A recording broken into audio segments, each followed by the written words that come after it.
أعوذ بالله من الشيطان الرجيم. الرحمن الرحيم.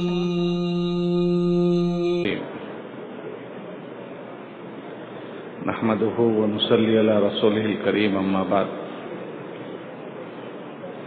فأعوذ بالله من السميع العليم من الشيطان الرجيم. بسم الله الرحمن الرحيم. والمؤمنون والمؤمنات بعضهم أولياء بعض يأمرون بالمعروف وينهون عن المنكر. وقال الصلاة والتسليم طوبى لعبد جعله الله مفتاحا للخير ومغلاقا للشر او كما قال الصلاة والتسلیم.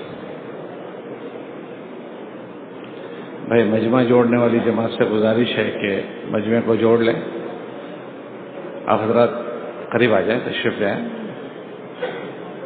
یہ بیچ میں حلقہ لگا کر بیٹھے ہیں طلبہ ہیں، آ جائیں اوپر. یہاں ترجمہ ہو رہا ہے. اچھا. اور جو پیچھے کھڑے ہیں حلقے لگا کر، مسجد میں تو کھڑے رہنا بھی منع ہے اور مسجد میں باتیں کرنا بھی منع ہے. تشریف لے آئیں، تشریف لے آئیں. اللہ جزائے خیر دے.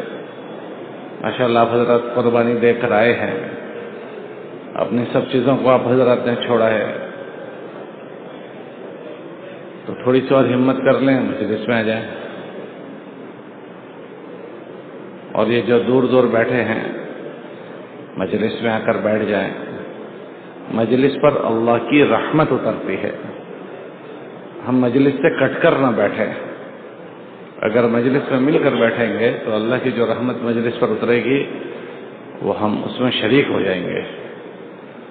کتنی محرومی کی بات ہے کہ آدمی مسجد میں بھی ہو اور اللہ کی رحمت سے بھی دور ہو جائے. اللہ کے فرشتے ان مجلسوں کو گھیر لیتے ہیں. اب مجلس میں ہوں گے تو فرشتوں کے گھیرے میں آ جائیں گے، مجلس میں ہی نہیں ہوں گے تو مجلس مسجد میں بھی ہے اور فرشتوں کے گھیرے سے بھی دور ہو گئے. اور اگر ہم معذور نہیں ہیں تو اپنے آپ کو معذور نہ بنائیں. کتابوں میں آتا ہے فلا تمارضوا فتمرضوا. اے لوگوں اپنے آپ کو بیمار نہ بناؤ ورنہ اللہ بھی تم کو بیمار بنا دے گا. اس کا مطلب کہ اپنے آپ کو معذور نہ بناؤ ورنہ اللہ بھی معذور بنا دے گا. یہ بڑی خطرناک بات ہے کہ اللہ نے صحت دی ہے، تندرستی دی ہے اور آدمی اپنے آپ کو معذور بنا دیتا ہے، ٹیک لگا کر بیٹھتا ہے، اپنے آپ کو بیمار سمجھتا ہے. تو اس سے ڈرنا چاہیے. آدمی پھر حالات کا شکار ہو جاتا ہے. انہی چیزوں کو سیکھنا ہے. یہ تبلیغ کی جو مبارک محنت ہے کہ ہر ایک کے اندر صحیح زندگی جینے کا احساس پیدا ہو جائے. ہم زندگی جی رہے ہیں لیکن ایسے جی رہے ہیں جیسے پیدا ہو گئے ہیں، اب جی رہے ہیں، وقت آئے گا تو مر جائیں گے. ایک غیر ایمان والا جیسے جیتا ہے اس کے جینے میں اور ہم میں فرق نہیں ہے. وہ بھی پیدا ہو گیا جی رہا ہے، ہم بھی پیدا ہو گئے جی رہے ہیں. یہ پورا مجمع بیٹھے اپنا جائزہ لے کہ ہم اہل علم کے پاس گئے ہوں اور ہم نے پوچھا ہو کہ ہم کو کیسے جینا چاہیے، صبح کیسی کرنی چاہیے، شام کیسی کرنی چاہیے، غمی خوشی. ہم کتنی مرتبہ پوچھنے گئے. ہمارا تیسرا نمبر ہے علم و ذکر، کہ ہر چیز کو پوچھ پوچھ کر کرنا. ہم کتنے سال سے تبلیغ میں لگے ہوئے ہیں، لیکن کیا میری زندگی میں میری طبیعت یہ بنی ہے کہ میں پوچھ پوچھ کر زندگی گزاروں؟ جب آدمی پوچھ کر زندگی نہیں گزارتا تو غفلت والی یا جہالت والی زندگی گزارتا ہے. جہالت ہوتی ہے یا غفلت ہوتی ہے کہ یاد تو ہے مگر نہیں کر رہا ہے. اب مثال کے طور پر ابھی نماز کے بعد میں دیکھ رہا تھا کئی ہلکے کھڑے کھڑے باتیں کر رہے تھے. ہم سب کے علم میں ہیں، سب جانتے ہیں کہ مسجد میں کھڑا ہونا منع ہے. کتابوں میں آتا ہے نماز کا انتظار بھی بیٹھ کر کرو. اور پھر باتیں کرنا منع ہے. کتابوں میں آتا ہے کہ جب آدمی بات کرتا ہے مسجد میں تو فرشتے کہتے ہیں وہ اللہ کے بندے خاموش ہو جا. یہ ہم سب نے سنی ہے روایت. پھر جب وہ دوسری بار بات کرتا ہے تو فرشتے کہتے ہیں یا بغیض اللہ، اے وہ آدمی جس پر اللہ کا غصہ ہے خاموش ہو جا. پھر جب باتیں کرتا ہے تو پھر فرشتے کہتے ہیں اے اللہ کی پھٹکار شدہ، اللہ کی لعنت میں آئے ہوئے، خاموش ہو جا، کہ تجھ پر اللہ کی لعنت ہو، خاموش ہو جا۔ تو مسجد میں باتیں کرتا ہے، فرشتے ایسے کہتے ہیں۔ یہ ساروں نے، ہم سب نے روایت سنی ہے، مگر وقت پر یاد نہیں آتا۔ کتابوں میں آتا ہے کہ قیامت سے پہلے لوگ مسجد میں ایسے آئیں گے کہ جو مسجد میں باتیں کریں گے، تو تم ان میں مت ہونا، اس لیے کہ اللہ ان کی کوئی پرواہ نہیں کرے گا۔ اللہ کا پرواہ نہ کرنا کتنی سخت بات ہو گئی۔ یہ چیزیں سب کے علم میں ہے، ہم نے یہ باتیں سن رکھی ہے، لیکن ہم سب سے زیادہ باتیں کرتے ہیں۔ ان چیزوں کا دھیان زندگی میں آ جائے، اس کو کہتے ہیں احساس ذمہ داری، کہ مجھے جس وقت جو کام کر رہے ہیں اس کا احساس میرے اندر ہے۔ آدمی مسجد میں داخل ہوتا ہے، دعا تو یاد ہے، مگر مسجد میں داخل ہوتے ہوئے نہیں پڑھتا، کیوں؟ کہ غفلت ہے۔ کھاتے ہوئے کھانے کے سارے آداب یاد ہے، سنتیں یاد ہے، مگر سنت طریقے پر کیوں؟ کہ غفلت ہے۔ جب آدمی میں غفلت ہو جاتی ہے تو یاد ہونے کے باوجود وہ نہیں کر پاتا۔ اسی لیے اللہ کے دھیان والی زندگی جینے پر ہم کو ڈالا جا رہا ہے۔ پہلے ایک تو اس کو سیکھنا ہے، پھر اس کے دھیان کے مطابق اس کو کرنے کا عادی بننا ہے۔ دونوں چیزیں، سیکھنا بھی ہے اور اس کی زندگی کا عادی بھی بن جانا ہے، تاکہ زندگی وہ بن جائے جو ہم سے ہمارا اللہ چاہتا ہے۔ اگر ایک آدمی اس کو نہ سیکھے، جاہل رہے، یہ کفر کی صفت ہے۔ کافر آدمی اللہ سے غافل ہے۔ کافر جو ہوتا ہے وہ اللہ سے جاہل ہوتا ہے، تو جہالت کفر کی صفت ہے، تو جاہل ہونا یہ بھی بڑا جرم ہے، اور جان کر غافل ہونا یہ پکڑ کا ذریعہ ہے۔ کتابوں میں آتا ہے کہ علم دو قسم کا ہے، ایک جانکاری وہ ہے جو نجات کا ذریعہ بنے گی، اور ایک جانکاری وہ ہے جو پکڑ کا ذریعہ بنے گی۔ کہ وہ علم جو اس کو سیکھ کر زندگی میں برتاؤ میں آ گیا، کہ وہ نجات کا ذریعہ بن جائے گا، اور جس علم کے بعد غفلت برتی جا رہی ہے کہ یہ پکڑ کا ذریعہ بنے گا۔ العلم علمان اما حجت لک او علیک، کہ سیکھنا علم دو قسم کا ہے، یا تو تیری نجات کا ذریعہ بنے گا یا تیری پکڑ کا ذریعہ بنے گا۔ کہ اگر اس کے مطابق زندگی عادی بن گئی، اس کے اوپر زندگی کو ڈال دیا، تو یہ نجات کا ذریعہ بنے گا، اور جان کر انجان رہے تو پھر یہ پکڑ کا ذریعہ بن جائے گا۔ اس لیے اس کی اتنی مشق کرنی ہے کہ بھول سے بھی بھول نہ ہو۔ یہ مشق کرنے سے ایک اس کو سیکھنا اور ایک اس کی عادی بن جانا، عادی بن جانا، اس کا اتنا دھیان کر کے کرنا، اتنا دھیان کر کے کرنا کہ کرتے کرتے کرتے اس کے کرنے کے عادی ہو جائیں۔ حضرت حاجی امداد اللہ مہاجر مکی رحمۃ اللہ علیہ کے بڑے مجاز خلیفہ حضرت گنگوئی رحمۃ اللہ علیہ تھے۔ تو وہ جب مکہ مکرمہ ہجرت کر کے چلے گئے تو وہاں سے انہوں نے اپنے گنگوئی رحمۃ اللہ علیہ کو خط لکھا تھا حال احوال دریافت کرنے کا۔ تو گنگوئی رحمۃ اللہ علیہ نے جواب لکھا، اپنے حالات اپنے شیخ کو لکھے۔ اس حالات میں لکھا کہ طبیعت شریعت بن چکی ہے۔ طبیعت کیا مطلب اس کا؟ کہ طبیعت سے صبح سے شام تک کتنا کام آدمی کرتا ہے، کہ طبیعت شریعت بن چکی ہے، کہ طبیعت سے نکلنے والا کوئی عمل خلاف شرع نکل ہی نہیں رہا ہے۔ کتنی بڑی بات کہ طبیعت شریعت بن چکی ہے، کہ ایک عمل بھی خلاف شرع طبیعت میں سے ہو ہی نہیں رہا، کہ اس کا اتنا عادی بننا ہے کہ ہم کرتے کرتے یہ جو 4-4 مہینے بار بار لگواتے ہیں نا، کہ اس میں دو چیزیں ہوتی ہے، ایک زندگی ہم سے اللہ کیسی چاہتا ہے اس کو سنا جائے، اس زندگی پر بننے پر اللہ نے کیا رکھا ہے اس کو سنا جائے، گھنٹوں بھر بیٹھ کر سنا جائے۔ یہ جو فضائل کی کتابیں ہیں ان کتابوں میں وہی ہم کو سنایا جاتا ہے۔ ہم کیا کہتے ہیں، یہ فضائل کی کتابیں ہیں، فضائل کی کتابیں، یہ خالی فضائل کی کتابیں نہیں ہیں، یہ حضرت شیخ کے پاس لکھوائی گئی ہے۔ تو اس میں کیا ہے، مسلمان کے جو زندگی جینے کے شعبے ہیں، 5 شعبے ہیں، ایمانیات، عبادات، معاملات، معاشرت اور اخلاق، یہ 5 شعبے ہر آدمی ان 5 شعبوں میں زندگی گزارتا ہے. یہ 5 شعبوں میں مسلمان کیسا رہے وہ زندگی اس میں لکھی ہے، کیونکہ ان 5 شعبوں میں زندگی ایسی بنانا جیسی اللہ چاہتا ہے، اس کو کہتے ہیں دینداری والی زندگی. ایمانیات میں بھی یہ اہل کتاب ایمان والے ہیں، وہ اللہ پر یقین کرتے ہیں، لیکن اللہ کے ساتھ ایسا ایمان نہیں لاتے جیسا لانا چاہیے. شرک کرتے ہیں اللہ کے ساتھ. وہ اللہ کو مانتے ہیں، رسالت میں فرق کر دیتے ہیں. مشرک اور کافر دو میں فرق ہے.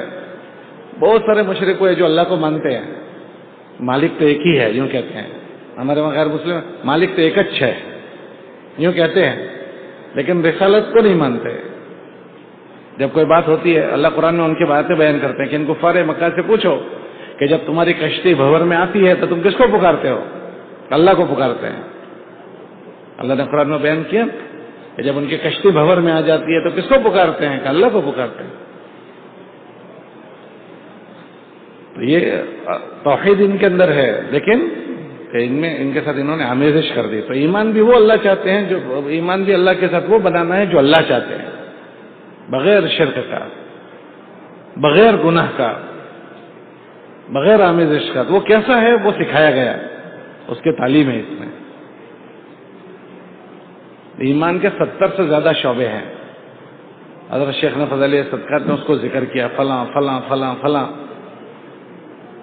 کہ اس میں بھی ایمان ہو، اس میں بھی ایمان ہو، اس میں بھی ایمان ہو، اس میں بھی ایمان ہو. تو وہ سننا ہے. ابھی تو ہم جانتے ہی نہیں ہیں کس میں ہونا چاہیے. ہم نہیں جانتے ہیں کہ ایمان ایمان بول رہے ہیں، لیکن وہ کیا چیز ہے اور کہاں کتنا ہونا چاہیے، تو وہ سننا پڑے گا. پھر اس کے بعد ان شعبوں میں اس کو داخل کرنا ہے. ان ساری زندگی کے جہاں جہاں اس کا ذکر ہوا ہے اس کو داخل کرنا پڑے گا. اور ایمان سب سے بڑی اساسی چیز ہے. ہر عمل کے ساتھ ایمان ہوگا. نماز کے ساتھ ایمان ہونا چاہیے، علم کے ساتھ ایمان ہونا چاہیے، ذکر کے ساتھ ایمان ہوگا، اکرام کے ساتھ ایمان ہوگا، اخلاص ایمان، مل اخلاص سے ہو ایمان. ہر عمل میں تو اس کو ان شعبوں میں داخل کرنا پڑے گا ایمانیات کو. پھر عبادتیں سیکھنی پڑے گی. آپ نے عبادت کے متعلق نہیں پڑھا کہ بغیر سیکھی عبادت ہے تو عبادت بھی ہوئی اور مردود بھی ہو گئی. آپ نے پڑھا ہوگا فضائل کی کتاب میں کہ ایک آدمی نے نماز پڑھی اور نماز پرانے کپڑے کی طرح لپیٹ کر منہ پر ماری گئی. یہ کیا ہوا؟ کہ نماز بھی پڑھی اور منہ پر بھی ماری گئی. کہ نماز ایسی نہیں پڑھی جیسی پڑھنی تھی. روزے دار کے متعلق آپ نے کتاب میں نہیں پڑھا کہ روزہ رکھا اور اس کو بدلے میں یہ کہا گیا تیرے لیے سوائے بھوکے اور پیاسے رہنے کے کچھ نہیں، لیس لک الا الجوع والعطش، تجھے کچھ نہیں ملے گا سوائے بھوک اور پیاس کے. روزہ بھی رکھا اور کچھ نہیں ملا، کہ جی کچھ نہیں ملا.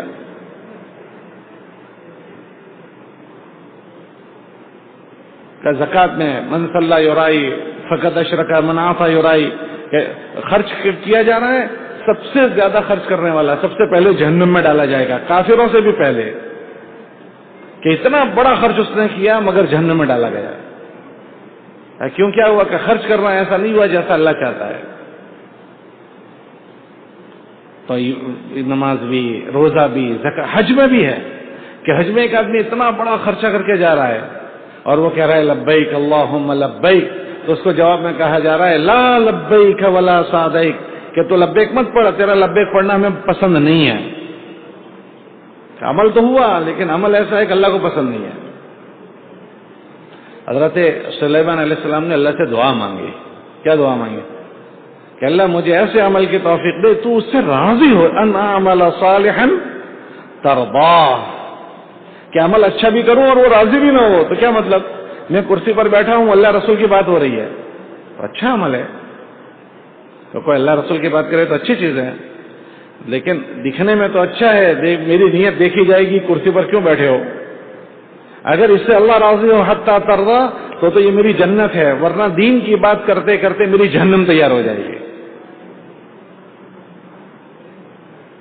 کہ آدمی دین کی بات کر رہا ہے اور دین کی بات کرتے کرتے جہنم تیار ہو گئی. اور کرسی پر بیٹھنے والے کی نیت تو ایک سیکنڈ میں خراب ہو جاتی ہے, منٹوں کی بھی دیر نہیں لگتی. ایک آدمی مسافہ کرے اتنے میں تو آدمی پھول کر پھگا ہو جاتا ہے. تو مشورے سے طے ہوتا ہے اس لیے بیٹھ جاتے ہیں, ورنہ کرسی پر بیٹھنا آسان بات نہیں ہے. ایک آدمی پورا زندگی قرآن پڑھائے گا لیکن کافروں سے پہلے جہنم میں ڈالا جائے گا. ایک آدمی جان پورے اللہ کے نام پر لگا دے گا لیکن کافروں سے پہلے جہنم میں ڈالا جائے گا. کتنے بڑے عمل ہیں. آدمی کو دنیا میں سب سے زیادہ محبوب اپنی جان ہوتی ہے, سب سے زیادہ محبوب. ابھی کبھی خدا نہ کرے زلزلہ ہے تو گھر میں امی بیوی بچے بھائی بہن سب بیٹھے ہوتے ہیں, تو آدمی کیا کرتا ہے, زلزلہ آیا تو کہتے ہیں میں پہلے امی کو لے لوں, ابا کو لے لوں, بیوی کو ذرا سمیٹ لوں, بچوں کو سمیٹ لوں, پھر آرام سے نکلتا ہوں, ایسا ہی کہتے ہیں. ارے بولو بھائی, تو کیا کرتا ہے جی, زلزلہ آتے ہی وہ بھاگتا ہے جہاں کی سوجے, کسی کو لینے نہیں رہتا. یہ چیز بتا رہی ہے کہ اس کو سب سے زیادہ پسند کیا چیز ہے, اپنی جان. تو وہ اللہ کے نام پر اس نے لگا دی, شہید ہو گیا, جان پوری لگ گئی اس کی, لیکن پھر بھی وہ جہنم میں ڈالا جائے گا. اور کافروں سے پہلے جھڑ گا تو قد النار, جہنم انہی سے شروع کی جائے گی, جہنم کو ان سے بھڑکایا جائے گا. کہ یہ تینوں سے جہنم کو بھڑکایا جائے گا. ایک روایت میں تھا یہ شال النار, کہ ان سے بھڑکایا جائے گا. اس لیے ہمارے وہاں جو 5واں نمبر ہے اس کا مطلب ہے تصحیح نیت. بار بار نیت ٹھیک کرنی پڑے گی کہ ذرا کچھ کیا اتنے میں تو نیت خراب ہو جائے گی, پھر ٹھیک کرو, پھر ذرا کچھ کیا تو پھر ٹھیک کرو, بار بار تصحیح نیت. آدمی نماز شروع کرتا ہے, اللہ مغرب کی 3 رکعت فرض پڑھتا ہوں واسطے اللہ کے, اللہ اکبر, ہے نا. پھر نماز پوری ہوتی ہے, پھر اتحیات میں بیٹھتا ہے. تو اتحیات میں بیٹھنے کے بعد پھر کہتا ہے التحیات للہ والصلوات. تو تم تو اللہ میاں کا نام لے کر شروع کیا تھے کہ اللہ تیرے لیے, پھر کہتا ہے اللہ تیرے لیے نماز پوری کرنے سے پہلے. یہ کیوں دہروایا کہ پوری نماز میں پتہ نہیں کہاں چلا گیا تھا. تو بھائی پوری کرتے کرتے ایک بار دوبارہ تو کہہ دے کہ اللہ میاں تیرے لیے, کیونکہ پوری نماز میں اللہ میاں نہیں تھے. ہم سب نے اپنی ابھی مغرب کی نماز پڑھی, ہر آدمی اپنا جائزہ لے کہ میں نے تکبیر تحریمہ ہماری ہوئی, ٹھیک ہے. پھر امام صاحب نے قرآن پڑھا, وہ کس کا پڑھا, اللہ کا یا اللہ کے غیر کی بات پڑھی, اللہ کا. اور جتنی تکبیرات پڑھی گئی وہ کس کی عظمت پڑھی گئی, اللہ کی. تسبیحات تحمیدات سارا اللہ ہی اللہ, صحیح غلط.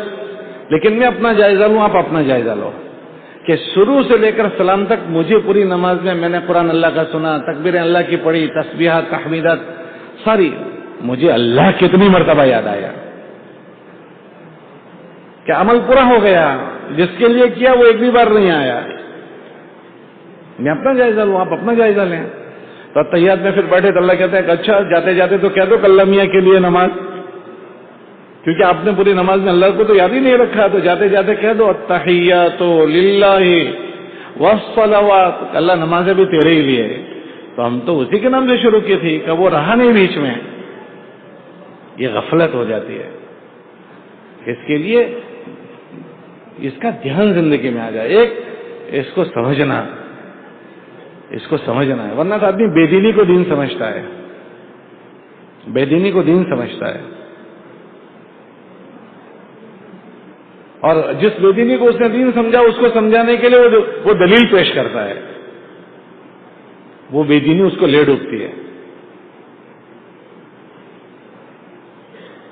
الحلال مبین, ابو داؤد شریف کی روایت ہے, والحرام مبین, کہ حلال اللہ نے واضح کر دیا, وہ نصوص سے ثابت ہے, منصوص چیزیں. والحرام مبین, حرام بھی واضح ہے. وبینہما امور مشتبہات, کہ بعض چیزیں وہ ہوگی جس میں اشتباہ ہوگا.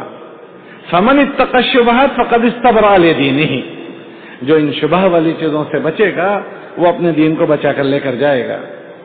ورنہ تو ہر شبہ میں ٹھیک ہے کوئی بات نہیں یہ تو چل جائے گا, ٹھیک ہے کوئی بات نہیں یہ چل جائے گا, تو چل جائے گا میں پتہ نہیں کہاں داخل ہو جائے گا. لا حرج لا حرج لا حرج, کوئی حرج نہیں.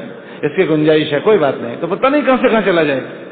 ہمارے صوبے میں ایک بڑے مفتی صاحب ہیں جو ہمارے بزرگوں میں سے، تو دسترخوان پر ایک چیز کھانے کی تھی جس میں اختلاف ہے بعض علماء کو کہ وہ مچھلی کی صنف میں سے ہے کہ نہیں ہے.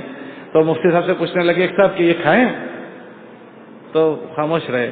تو ان سے بہت متعلق آدمی تھے، تو انہوں نے کہا فلاں تو منع، فلاں کہہ رہے ہیں کہ ہاں کھا سکتے ہیں. تو وہ ان کے بہت دوست تھے، تو انہوں نے کہا کیوں کیچڑ جمع کرتے ہو اپنے نامہ اعمال میں؟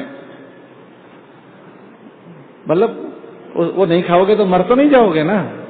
تو ان کو بہت لطیف انداز میں کہا کہ کیوں کیچڑ جمع کرتے ہو اپنے نامہ اعمال پہ، صاف ستھرا رکھو نا اعمال، کہ لا حرج لا حرج لا حرج کائے کو جمع کرتے ہو، کہ صاف ستھرا رکھو نا.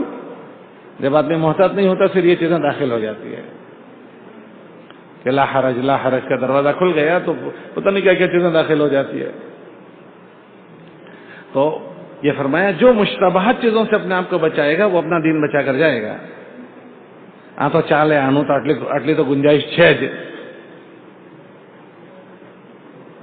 اس لیے عزیمت کے ساتھ ان چیزوں کو لینا ہے تاکہ ہمارا دین اچھا ہو جائے. اور دین اچھا ہوگا تو خالی اتنا نہیں ہے دین اچھا ہو گیا، اللہ سے تعلق ہو جائے گا. دین اچھا ہوا تو اللہ سے تعلق ہو جائے گا.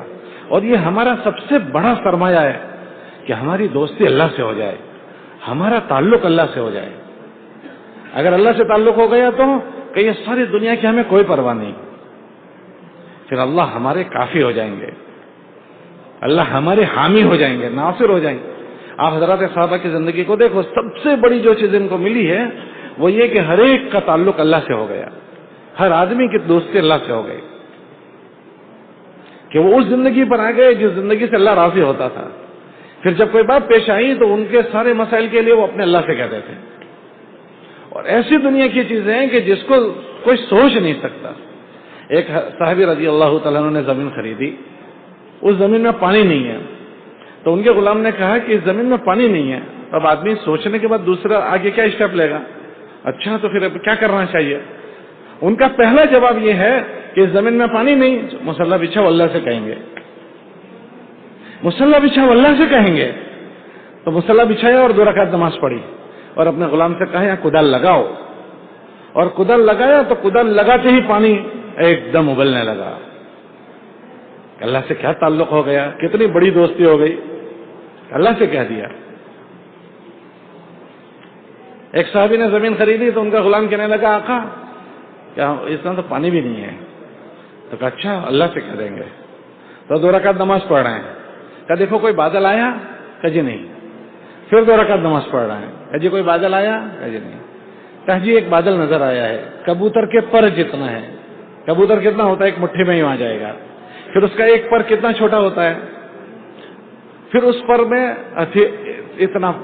اتنا بادل آیا.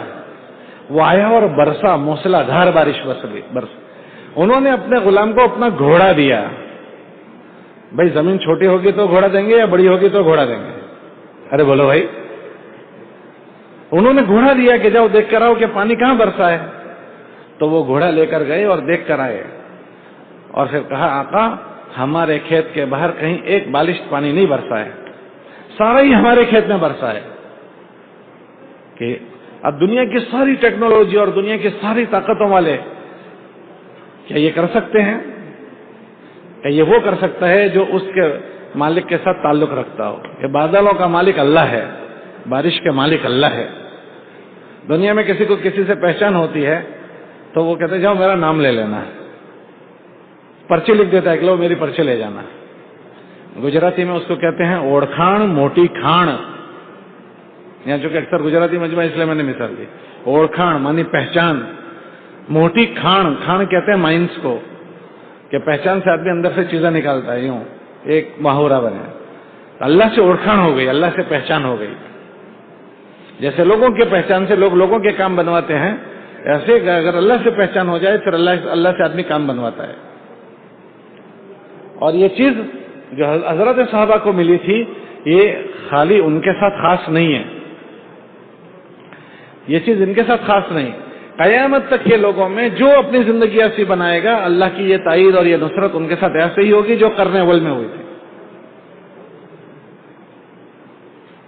حضرت شیخ زکریا رحمۃ اللہ علیہ نے فضائل حج لکھی ہے. اس حج میں جانے والوں کے واقعات لکھے ہیں. تو اس میں واقعہ لکھا کہ کچھ حجاج سفر میں جا رہے ہیں اور کشتی بھنور میں آ گئی, کشتی بھنور میں آ گئی اور ٹوٹ گئی, پورے کشتی کے لوگ ڈوب گئے. ایک خاتون تھی اس کے پاس ایک تختہ ہاتھ لگ گیا, لکڑی کا تختہ ہاتھ لگ گیا. اسی کشتی میں ایک حبشی کوئی تھا تو اس کے ہاتھ میں بھی تختہ لگ گیا. تو اب اس تختے پر یہ بھی تیر رہی ہے, وہ بھی تیر رہا ہے. اس حبشی نے دور سے دیکھا کہ خاتون اکیلی ہے, تو اپنے تختے کو یوں کرتے کرتے کرتے عورت کے قریب گیا اور اس عورت سے اس سمندر میں یہ کہہ رہا ہے کہ مجھے یہ غلط کام کرنا ہے. اب آپ اندازہ دیکھیں کہ آدمی سمندر کے اندر ہے اور عورت سے اس کا تقاضا کر رہا ہے. آدمی کے اندر بگاڑ ہوتا ہے نا, تو وہ بگاڑ سب جگہ ظاہر ہوتا ہے. مسجد کے اندر بھی وہ ظاہر ہوگا, کعبہ میں بھی ظاہر ہوگا, کعبہ کے اندر ہوگا وہاں بھی اندر کا بگاڑ ظاہر ہوگا. جس نے عرب میں بت پرستی شروع کی وہ ایک آدمی تھا حضور علیہ السلام کی بعثت سے 250 سال پہلے. وہ بڑا بدبخت تھا, طواف کرتا تھا تو لوگ طواف میں ہوتے تھے تو ایک لکڑی رکھتا تھا, تو وہ لکڑی یوں اس کے کندھے پر چادر ہو تو یوں کر کے اپنی جھولی میں چوری کرتا تھا. ایسا بدبخت تھا وہ, لوگوں کے سامان کو کعبہ کے اندر چوری کرتا تھا. آج بھی لوگ حرم میں چوری نہیں کر لیتے, مسجد میں چوری نہیں کر لیتے, کہ اس کی بدبختی مسجد میں بھی ظاہر ہوتی ہے کہ اندر بدبخت ہے. کتابوں میں آتا ہے ہر برتن میں سے وہ ٹپکے گا جو تمہارے برتن میں ہوگا. کل اناء یترشح بما فی, کہ برتن میں جو بھرا ہوا ہوگا وہ ٹپکے گا, اور جب ٹپکتا ہے تو پتہ چلتا ہے کہ اس کے برتن میں یہ بھرا ہوا ہے. ہاں, اس لیے دیکھنا ہے کہ کون کیا بھرا ہوا ہے. ایک صاحب چائے لے کر کھڑے تھے اور دوسرے آدمی کا اس کو دھکا لگا اور چائے گری. چائے کیوں گری؟ جی بھائی, چائے کیوں گری؟ دھکا لگا. چائے کیوں گری؟ دھکا لگا. ہاں بھائی, چائے کیوں گری؟ ارے بولو نا بھائی, دھکا لگا. دھکا لگا اس لیے چائے نہیں گری. اچھا تو پھر کیوں گری؟ کہ جی کپ میں چائے تھی اس لیے گری. اچھا کپ میں دودھ ہوتا تو کیا گرتا؟ ارے بولو بھائی. اچھا زمزم ہوتا تو کیا گرتا؟ اور پانی ہوتا تو کیا گرتا؟ ارے بولو تو صحیح بھائی.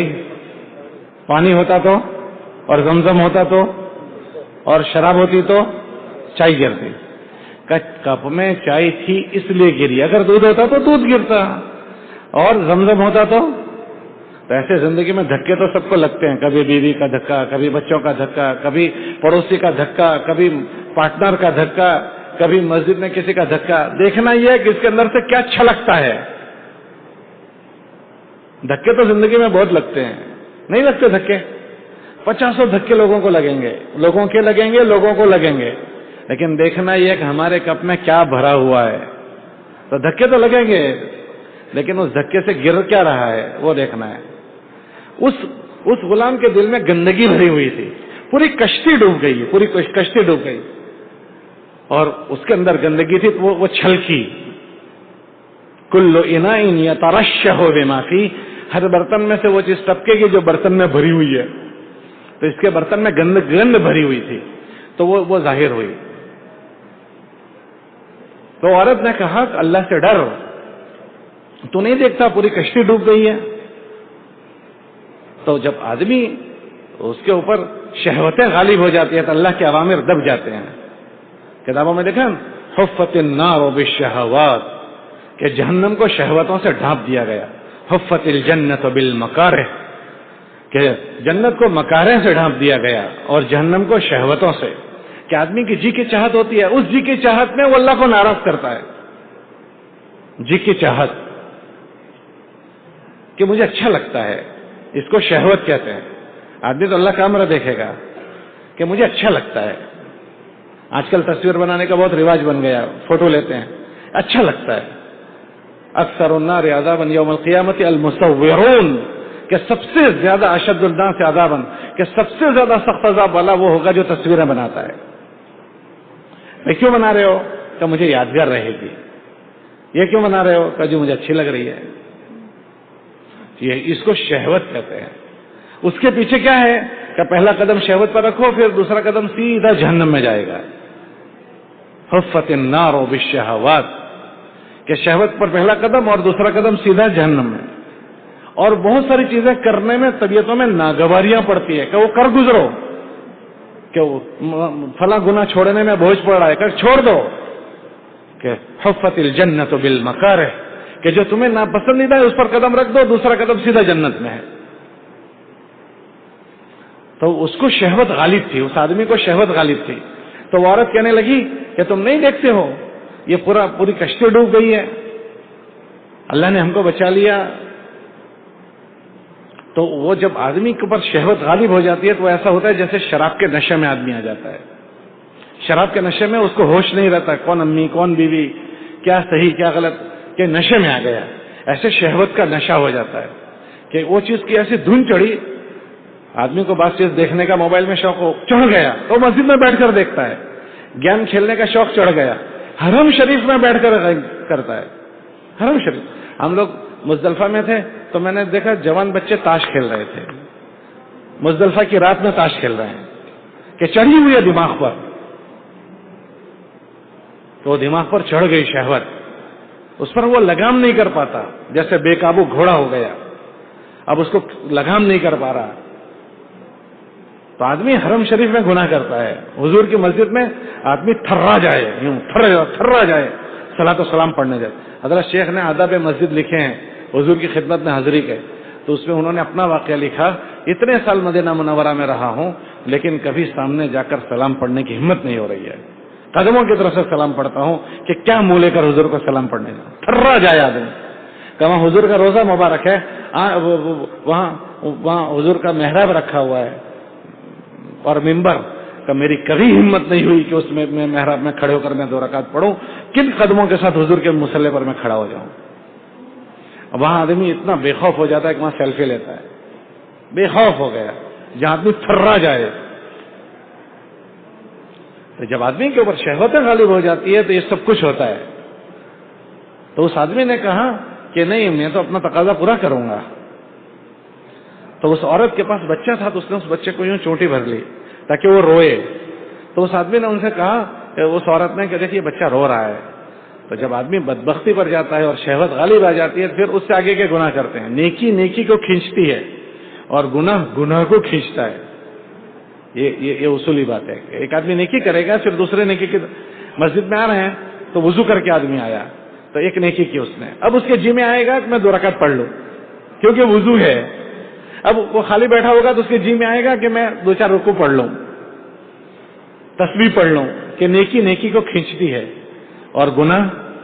آپ دیکھنا آدمی موبائل کو لے کر بیٹھا تو کوئی چیز دیکھی پھر اس سے آگے کے دیکھو، پھر تو مجھے کوئی کہہ رہا تھا کب گنا جا رہا ہے کہ کوئی 2-2 گھنٹے اس میں نکال رہا ہے.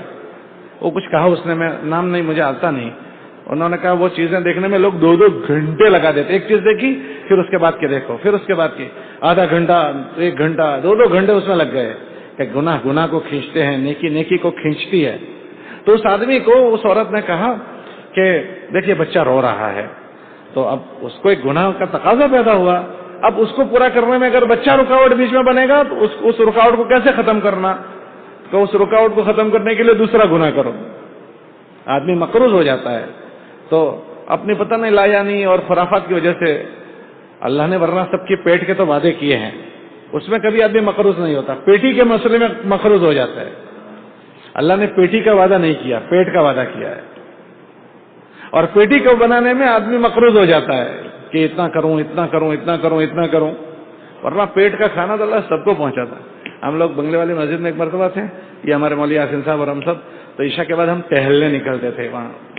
تو وہاں چرسی بیٹھے ہوئے تھے، چرسی. تو کچھ تاجر لوگ آئے تھے تو اس کو کچھ دے رہے تھے. کہنے لگے کہ دیکھ چرس ورس مت پینا، کھانا کھا لے. کھانے کا تیرے سے پیسے نہیں لینے ہیں، وہ تو اللہ کا وعدہ ہے کھانے کا، تو اس کے لیے دینے ہو تو دے. وہ چرسی کیا کہتا ہے؟ کھانے کے پیسے نہیں چاہیے، کھانے کا تو اللہ کا وعدہ ہے، مجھے وہ لینا ہے تو اس کے لیے پیسے دینے ہو تو دے، کھانے کے لیے نہیں لینے. کیونکہ کھانے کا تو، ارے بولو نا بھائی، یہ کون کہہ رہا ہے؟ چرسی، چرس پینے والا کہہ رہا ہے اللہ کا وعدہ ہے کھانے کا.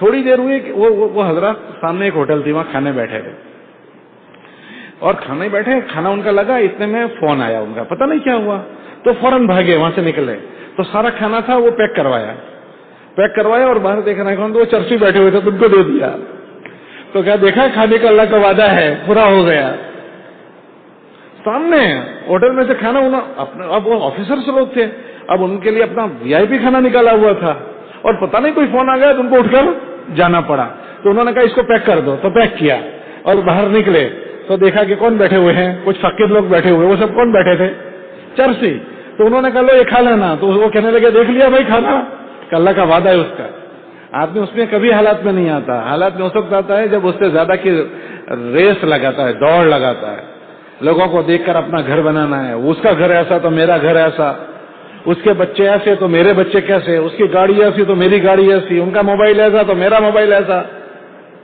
تقابل میں جب آدمی آتا ہے تو وہ جی چاہی پر پڑتا ہے، پھر اس میں مقروض ہوتا ہے، پھر اس قرضے کو دور کرنے کے لیے پھر حرام کام کرتا ہے، بینک میں جائے گا، پھر اور چیزیں نہیں کرنے کی کرے گا. تو اس آدمی کے جی میں یہ بات آئی کہ میری چاہت پوری ہو جائے، تو اس بیچ میں اس نے دیکھا بچہ آڑے آ رہا ہے، تو اس نے اس عورت سے ایک ہاتھ مارا بچے کو اور اٹھا کر سمندر میں ڈال دیا. تو اس عورت کی زبان سے ایک جملہ نکلا، اے اللہ اپنی مخلوق میں سے کسی مخلوق کو تو اس پر مسلط کر دے.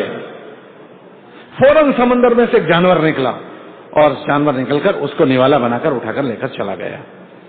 کہ جب اللہ سے تعلق بن جاتا ہے تو سمندر کے بیچ میں بھی اللہ اپنے بندے کو اکیلا نہیں چھوڑتا، بے یارو مددگار نہیں چھوڑتا.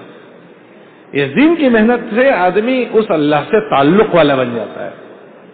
ایمان کا کیا مطلب؟ اللہ سے یاری ہو جائے آدمی سے، اللہ سے اس کا تعلق ہو جائے، اللہ سے اس کی دوستی ہو جائے. ابھی ہماری اللہ سے دوستی نہیں ہوئی ہے، ہم اللہ سے ایسے باتیں کرنے لگے جیسے بندے بندوں سے باتیں کرتے ہیں. اللہ پاک نے حضرت صحابہ کو یہ سب سے بڑا سرمایہ دیا، ان کے مردوں کو، ان کی عورتوں کو، ان کے بچے بچے کو. یہ عمل ایسے، یہ دنیا اللہ کی ہے، اس میں اللہ کی چلتی ہے. پھر اللہ کے ساتھ جن کے تعلقات بنتے ہیں اللہ ان کی چلاتے ہیں، وہ چاہے کیسا بھی ہو. غالباً مالک بن دینار رحمۃ اللہ علیہ کا واقعہ میں پڑھ رہا تھا کہ وہ بغداد میں تھے، بغداد میں تو بغداد میں قحط پڑا ہوا تھا، قحط. تو سارے لوگ مسجد میں جمع ہو گئے اللہ کو راضی کرنے کے لیے، صبح سے شام تک رو رہے ہیں اللہ میاں کے سامنے. ایک قطرہ بارش کا نہیں ہوا، ایک قطرہ. رات ہوئی تو وہ مسافر آدمی تھے تو وہیں پڑاؤ ڈال کر سو گئے. تو رات میں انہوں نے دیکھا کہ ایک غلام آیا ہے، پیروں سے معذور ہے، حبشی غلام ہے، پیروں سے معذور ہے، گھسیٹتا ہوا مسجد میں آیا اور آ کر اس نے وضو بنایا اور وضو بنا کر صف میں آ کر بیٹھا اور اس نے یوں نظر کی، دیکھا کوئی بھی نہیں ہے تو اس نے مختصر 2 رکعت پڑھی. کتنے رکعت؟ مختصر. اور مختصر 2 رکعت پڑھنے کے بعد اللہ میاں سے مختصر دعا مانگی. اس دعا میں اس نے کہا اللہ میاں تو نے ان بغداد والوں کو تنبیہ کرنے کے لیے پانی روک لیا تھا نا، تو ان کو تنبیہ ہو گئی، بس ابھی بارش برسا دے، بارش برسا دے اور ابھی برسا دے. اللہ میاں سے کیا کہہ رہا ہے کہ اللہ میاں تو نے ان بغداد والوں کو تنبیہ کرنے کے لیے بارش روک لی تھی نا، تو اللہ میاں ان کو تنبیہ ہو گئی، آپ بارش برسا دیجیے. اور کب برسائیے؟ ابھی برسا دیجیے. وہ فرمانے لگے کہ میں نے دیکھا کہ وہ آدمی ابھی ہاتھ بھی نہیں پھیرے تھے کہ موسلا دھار بارش شروع ہو گئی. وہ مختصر 2 رکعت پڑھی اور مختصر دعا مانگ کر اللہ میاں سے چلا بھی گیا. کہ میں اس کے پیچھے پیچھے نکلا بارش میں، وہ محلے کی گلی میں کسی گلی میں گھسا تو وہاں ایک دروازہ تھا، اس میں داخل ہو گیا. میں نے اس مکان پر نشان لگا دیا کہ کل اس سے ملیں گے. دوسرے دن میں اس کے دروازے پر صبح ہوئی تو ملنے گیا تو مجھے پتا چلا کہ یہ گھر میں غلام بکتے ہیں، غلام بکتے ہیں. تو میں اندر گیا اور میں نے اندر جو ان کا آقا تھا اس سے کہا کہ مجھے بھی غلام چاہیے. تو اس نے مجھے غلام بتانا شروع کیا کہ فلاں فلاں خوبصورت غلام دکھائے. میں نے کہا نہیں یہ نہیں چاہیے. تو وہ پریشان ہو گیا کہ اتنے خوبصورت غلام اس کو پسند نہیں ہے. تو اس نے کہا طاقتور چاہیے، تو اس نے طاقتور غلام دکھائے. میں نے کہا یہ بھی نہیں چاہیے. تو کہا لمبے چوڑے تڑنگے وہ دکھائے، وہ بھی نہیں، وہ بھی نہیں چاہیے، کیونکہ ان کو جو ملنا لینا تھا وہ نہیں نظر آ رہا تھا. تو کہ میں مایوس ہو کر باہر نکل رہا تھا، اتنے میں ایک جھونپڑی داہنی طرف تھی. تو میں نے کہا اس میں کیا ہے؟ کہ اس میں نکمے غلام ہیں، جو کسی کام کے نہیں، جس کو کوئی نہیں لے جاتے، ایسے غلام ہیں. اچھا تو وہ بھی دکھا دو. تو اس کو کیا کرو گے تم؟ وہ سب نکمے ہیں، معذور قسم کے لوگ ہیں، اس کو کوئی لے نہیں جاتا. تو انہوں نے کہا کوئی بات نہیں، دکھا دو. تو اس نے جیسی جھونپڑی کھولی تو سب سے پہلا وہی غلام باہر آیا. تو وہ کہنے لگے اس کو مجھے لینا ہے. تو وہ کہنے لگا کہ اس کو لے جا کر کیا کرو گے؟ اس کو نہیں پتا کہ کیا چیز ہے. اس کو لے کر کیا کرو گے؟ کیونکہ آج دنیا میں لوگ لوگوں کو تولتے ہیں چیزوں سے، خوبصورتی سے تولتے ہیں. لوگ لوگوں کو پیسوں سے تولتے ہیں. کس کو تولتے ہیں؟ پیسوں سے. لوگ لوگوں کو کرسیوں سے تولتے ہیں، عہدے سے تولتے ہیں. اگر عہدے والے تو اس کو سلیوٹ مارتے ہیں، سلام کرتے ہیں. ہمارے وہاں چوتھا نمبر ہے اکرام مسلم. مسلمان کا اکرام بحیثیت مسلمان کے کرنا آ جائے. کیونکہ ہمیں نہیں پتا کہ کس کی ویلیو اللہ کے وہاں کتنی ہے. بعض مرتبہ ایک آقا ہے، اس کے پاس ایک غلام ہے، وہ غلام آقا سے زیادہ اللہ کے وہاں قیمتی ہے. آقا کی اللہ کے وہاں کوئی قیمت نہیں، اور اس غلام کی قیمت اللہ کے وہاں بہت زیادہ ہے. تو لوگ لوگوں کو سفید چمڑی سے تولتے ہیں، لوگ لوگوں کو کرسی سے تولتے ہیں، لوگ لوگوں کو پیسوں سے تولتے ہیں، اور لوگ لوگوں کو چیزوں سے تولتے ہیں. ہمارے وہاں چوتھا نمبر کی مشق کیا ہے کہ ہمیں لوگوں کو کس سے تولنا جائے؟ کہ مسلمان کا اکرام بحیثیت مسلمان ہونے کی ہمیں کرنا. وہ ایمان والا ہے. یہ مشق چاہتا ہے، یہ مشق کہ بحیثیت مسلمان ہونے کے اکرام کرنا آ جائے. اگر یہ نہ کی ہو نا تو تھوڑی بات ہوتی ہے تو آدمی ایک دوسرے کی عزت کے پرخچے اڑا دیتا ہے، دھجیاں اڑا دیتا ہے. ذرا کسی کے ساتھ کوئی بات ہو جائے تو ساری دینداری بالائے طاق رکھ جاتی، ساری دینداری طاقچے میں چلی جاتی ہے. اور بعض مسلمان اللہ کے وہاں اتنے قیمتی ہوتے ہیں کہ اگر ان کی بے عزتی کر دی گئی تو اللہ اتنے ناراض ہوتے ہیں کہ ہو سکے تو اس کو مرتے ہوئے کلمہ بھی اللہ لے لیتے ہیں، کلمے سے بھی محروم کر دیتے ہیں. حضرت شیخ نے، حضرت مائش رحمۃ اللہ علیہ نے ہے تو صحابہ لکھی ہے، اکثر ہم پڑھتے نہیں ہیں، 90-99% پڑھتے نہیں ہیں. تو اس میں تیسری جلد میں اکرام مسلم لکھا ہے، مسلمانوں کے حقوق لکھے ہیں. تو اس میں حضرت نے اللہ کے نبی علیہ السلام کا حج لکھا ہے. اللہ کے نبی علیہ السلام کسی مسلمان کی بے حرمتی کرنا کتنا بڑا آدمی کی محرومی کا ذریعہ بنتا ہے، واقعہ لکھا. حضرت شیخ مائش رحمۃ اللہ نے واقعہ لکھا تو کہ اللہ کے نبی علیہ السلام حج میں ہیں، عرفات سے مزدلفہ جانا ہے. عرفات سے مزدلفہ جا رہے تھے تو مجمع رکا ہوا تھا. تو انہوں نے، اللہ کے نبی علیہ السلام کا یہ حج ایک ہی بار زندگی میں حج ہوا ہے. اس حج میں اللہ کے نبی علیہ السلام نے اعلان کیا تھا کہ جتنے لوگ میرے ساتھ آ کر حج کر سکتے ہیں سارے آ کر حج کریں، جتنے کر سکتے ہیں. تو صحابہ کا مجمع 3 لاکھ سے زیادہ تھا، مگر اس وقت جو شریک ہو سکے وہ 1.25 لاکھ کے قریب شریک ہو سکے. لوگ مختلف ملکوں میں تھے، الگ الگ جگہوں. حضرت علی رضی اللہ تعالیٰ عنہ عراق سے آئے تھے اور انہوں نے یہ نیت کی تھی کہ میرا وہ احرام جو حضور کا احرام ہے، کیونکہ نہیں پتا تھا کہ قران ہے یا تمتع ہے. تو یہ کہا کہ میرا نبی کا جو احرام وہی میرا احرام. تو اس طرح لوگ الگ الگ قبیلوں سے، الگ الگ جگہوں سے آئے. ایک قافلہ آیا یمن سے. یمن سے جو قافلہ آیا تھا وہ حضور کے ساتھ حج میں تھا. تو اللہ کے نبی علیہ السلام عرفات میں کھڑے ہیں. اس یمن کے قافلے نے اللہ کے نبی علیہ السلام سے کہا کہ کیوں کھڑے ہیں، چلیں آگے چلنا ہے. تو اللہ کے نبی نے فرمایا کہ ایک آدمی اپنی ضرورت سے فارغ ہونے گیا ہے، وہ آ جائے پھر چلتے ہیں. تو تھوڑی دیر وہ خاموش ہو گئے. پھر تھوڑی دیر کے بعد جلد کہا چلو نا چلنا ہے. جب آدمی میں کوئی بات ہوتی ہے تو وہ چھلکتی ہے، اس کی مشق کرنی پڑتی ہے، لگام ڈالنے کی مشق. اندر کی جو باتیں پیدا ہوئی اس پر لگام ڈالنے کی مشق کرنی پڑتی ہے، ورنہ اندر کی چیز ابھر کر باہر آتی ہے. آدمی یہ سمجھتا ہے کہ میں تربیت یافتہ ہوں، تربیت کرنی پڑے گی اپنے آپ کی، مجھے بھی آپ کو بھی. حضرات صحابہ تربیت اللہ نے ان کی ہے،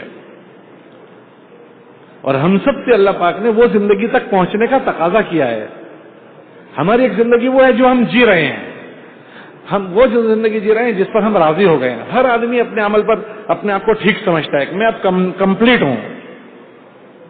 ہر آدمی جو لیول پر پہنچ گیا ہے، صبح سے شام تک کا شیڈیول ہمارا بن گیا، اور ہر ایک کو اس کا جی یہ سمجھاتا ہے کہ تو کمپلیٹ ہے. ہر آدمی اپنے متعلق سوچے کہ میں انکمپلیٹ ہوں، ایسا خیال مجھے کتنی بار آتا ہے. یہ خیال آئے گا تو وہ مولوی صاحب کے پاس جا کر پوچھے گا پھر آگے اور کیا کرنا ہے. پھر اس سے آگے کی اور کیا چیز ہے؟ اور ایک تو ہمیں یہ خیال نہیں آتا، دوسری بات یہ کوئی کہے تو ہم برداشت بھی نہیں کر سکتے. یہ عجیب و غریب حال ہے کہ پاگل آدمی کو کوئی کہے کہ تو پاگل ہے تو وہ فوراً جواب دیتا ہے میں نہیں، تو پاگل ہے. تو پاگل بھی یہ سننے کو تیار نہیں ہے کہ میں پاگل ہوں، تو ہمارے اور آپ کے جیسے کہاں سن لیں گے؟ اور یہ سوچ بھی نہیں بنتی کہ مجھے ابھی ٹھیک ہونا ہے. اللہ نے قرآن میں فرمایا کہ تم کہاں تک ٹھیک ہوتے ہوئے جاؤ گے؟ ایک تو وہ لیول ہے جہاں ہم جی رہے ہیں، اور ایک اللہ نے جو لیول مانگا وہ کون سا ہے؟ کہ جو تم لیول جی رہے ہو اس سے آگے بڑھو. کہاں جانا ہے؟ کہ تمہاری زندگی حضرات صحابہ کی زندگی کے مشابہ ہو جائے. والذین اتبعوہم بإحسان رضی اللہ عنہم ورضوا عنہ. ہم حضرات صحابہ سے راضی ہو گئے اور ان کے بعد والوں کی جتنے ان کی زندگیاں ان کے مشابہ ہوگی ان سے راضی ہوں گے. کہ محنت کرتے کرتے سوچ ان کی طرح، فکر ان کی طرح، جذبات ان کی طرح، جینے کے عزائم ان کی طرح. ان کے جینے کے عزائم کیا تھے؟ میری جینے کی پرواز کیا ہے؟ میرا بیوی بچے. جب آدمی کے گھر میں بچے پیدا ہو جاتے ہیں نا، اس دن سے آدمی اپنے لیے جینا چھوڑ دیتا ہے، بچوں کے لیے جیتا ہے. ہر آدمی اپنا جائزہ لے لے.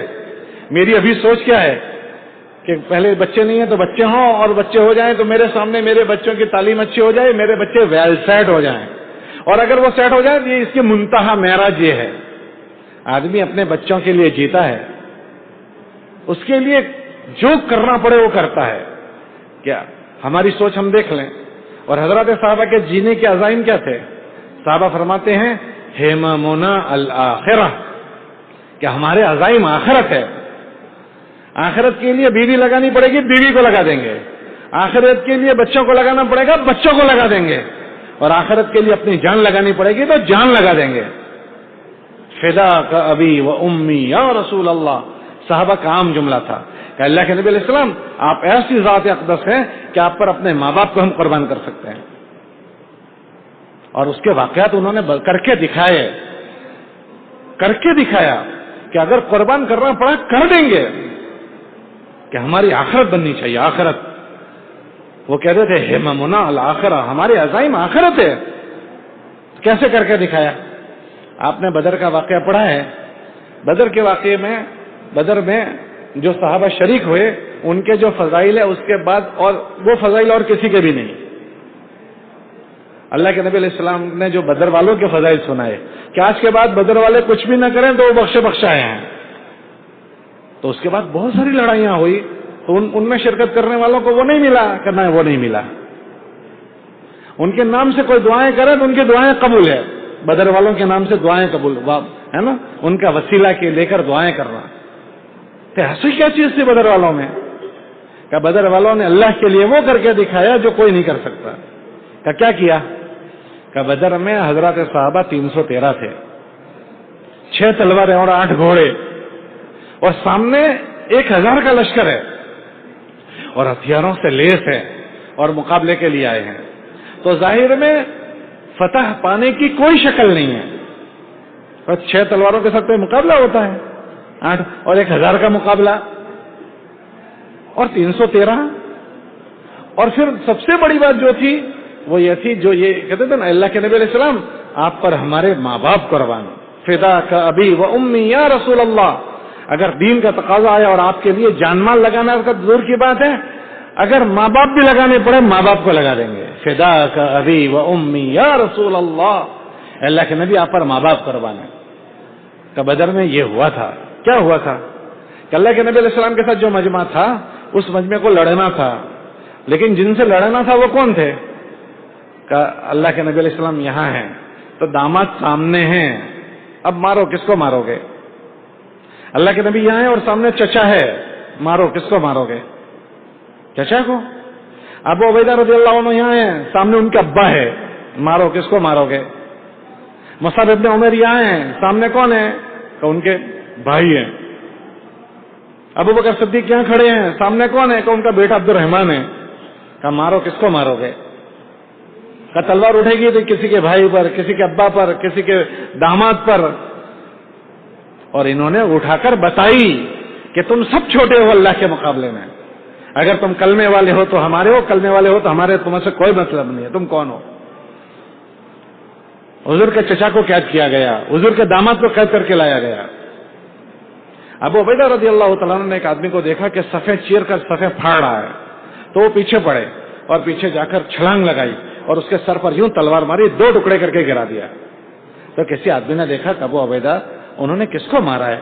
تو جب نیچے لاش گری تھی اس کا چہرہ اٹھا کر دیکھا تو دیکھا انہوں نے اپنے ابا کو مار دیا۔ تو کسی نے پوچھا آپ نے ابا کو مار دیا؟ کہ جی نہیں، میرے ابا کی شکل میں میرے نبی کے دشمن کو میں نے مارا ہے۔ حضرت مصعب ابن عمیر رضی اللہ تعالیٰ عنہ نے ایک انصاری کو دیکھا کہ ایک آدمی کو باندھ رہا ہے، تو دیکھا یہ تو میرا سگا بھائی ہے، اس کو باندھ رہا ہے۔ انصاری باندھ رہا ہے مصعب ابن عمیر کے بھائی کو، سگے بھائی کو۔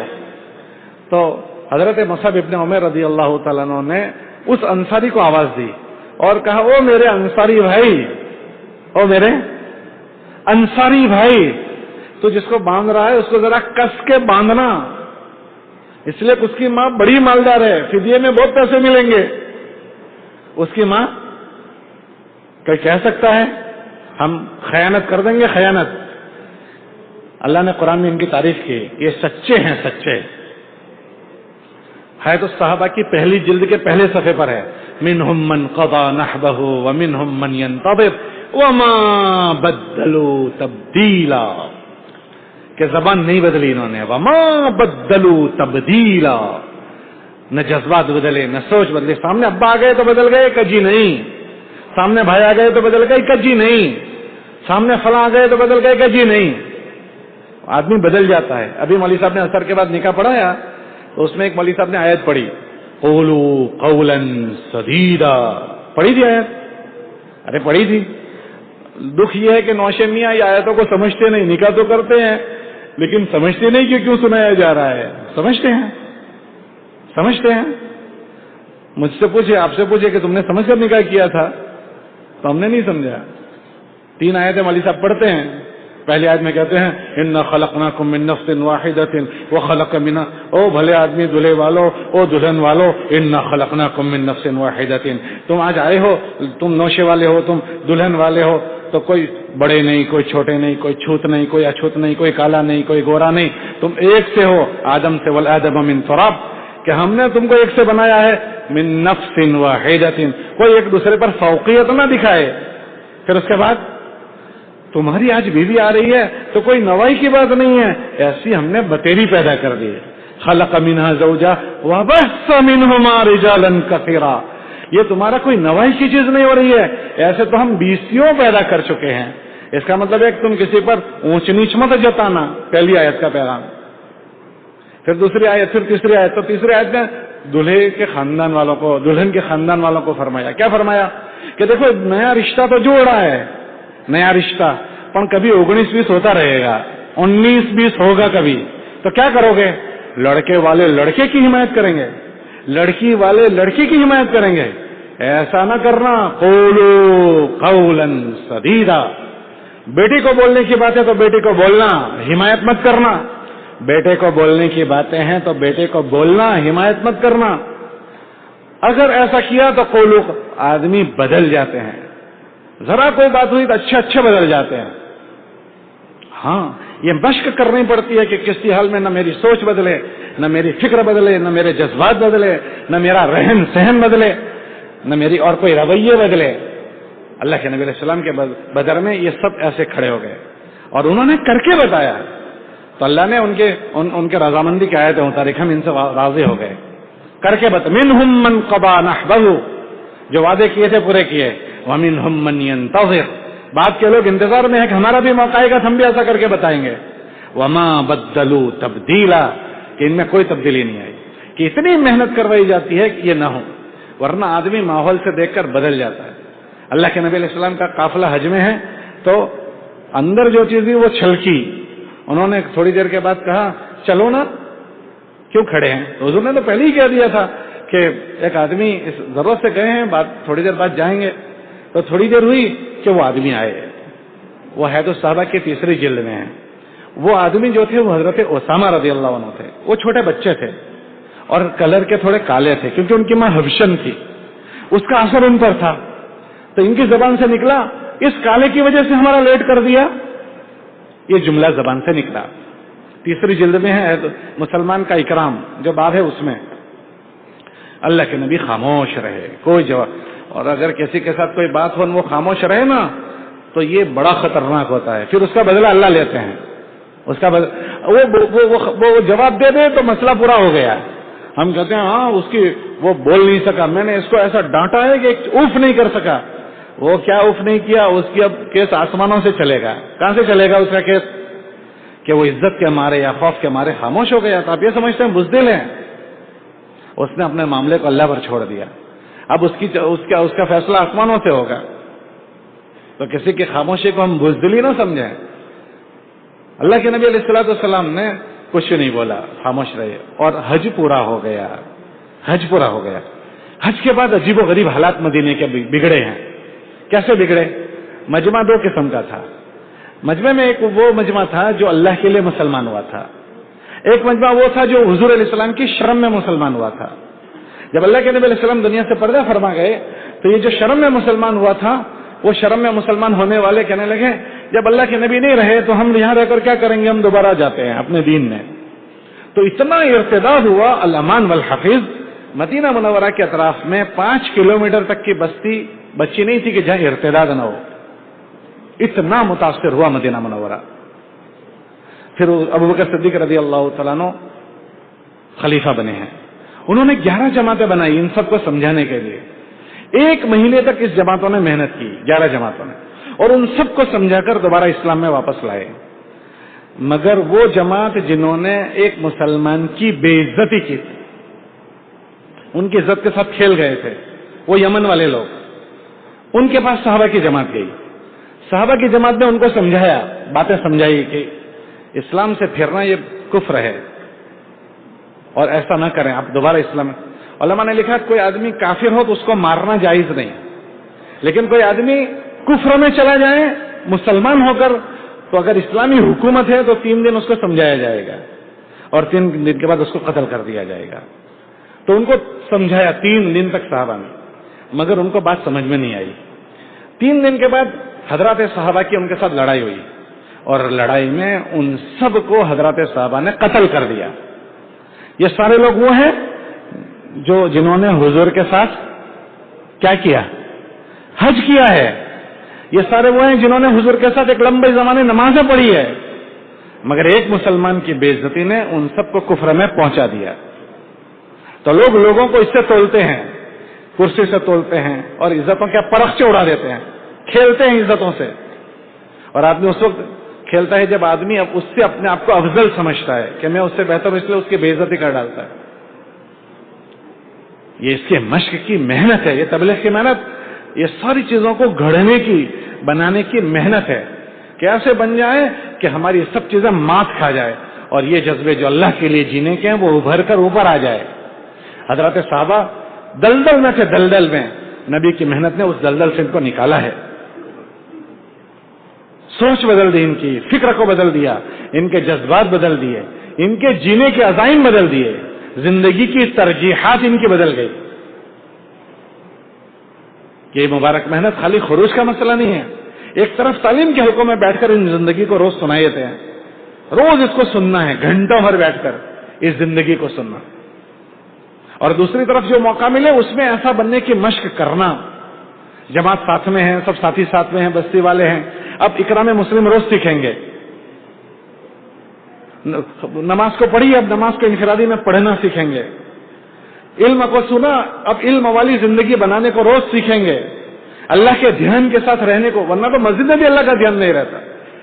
اب ہم نے عصر مغرب کے درمیان میں کتنے ہلکے لگا کر باتیں کی، اب مجھے یہ دھیان آیا کہ اس پر اللہ اتنا سخت ناراض ہوتا ہے۔ کئی لوگوں، آخر زمانے میں ایسے لوگ پیدا ہوں گے جو مسجد میں باتیں کریں گے، تم ان کے ساتھ مت ہونا، اس لیے کہ اللہ ان کی کوئی پرواہ نہیں کرے گا۔ کیا مجھے اس کا دھیان آیا؟ میں بھی ان کے ساتھ باتیں کر رہا ہوں، آرام سے باتیں کر رہا ہوں۔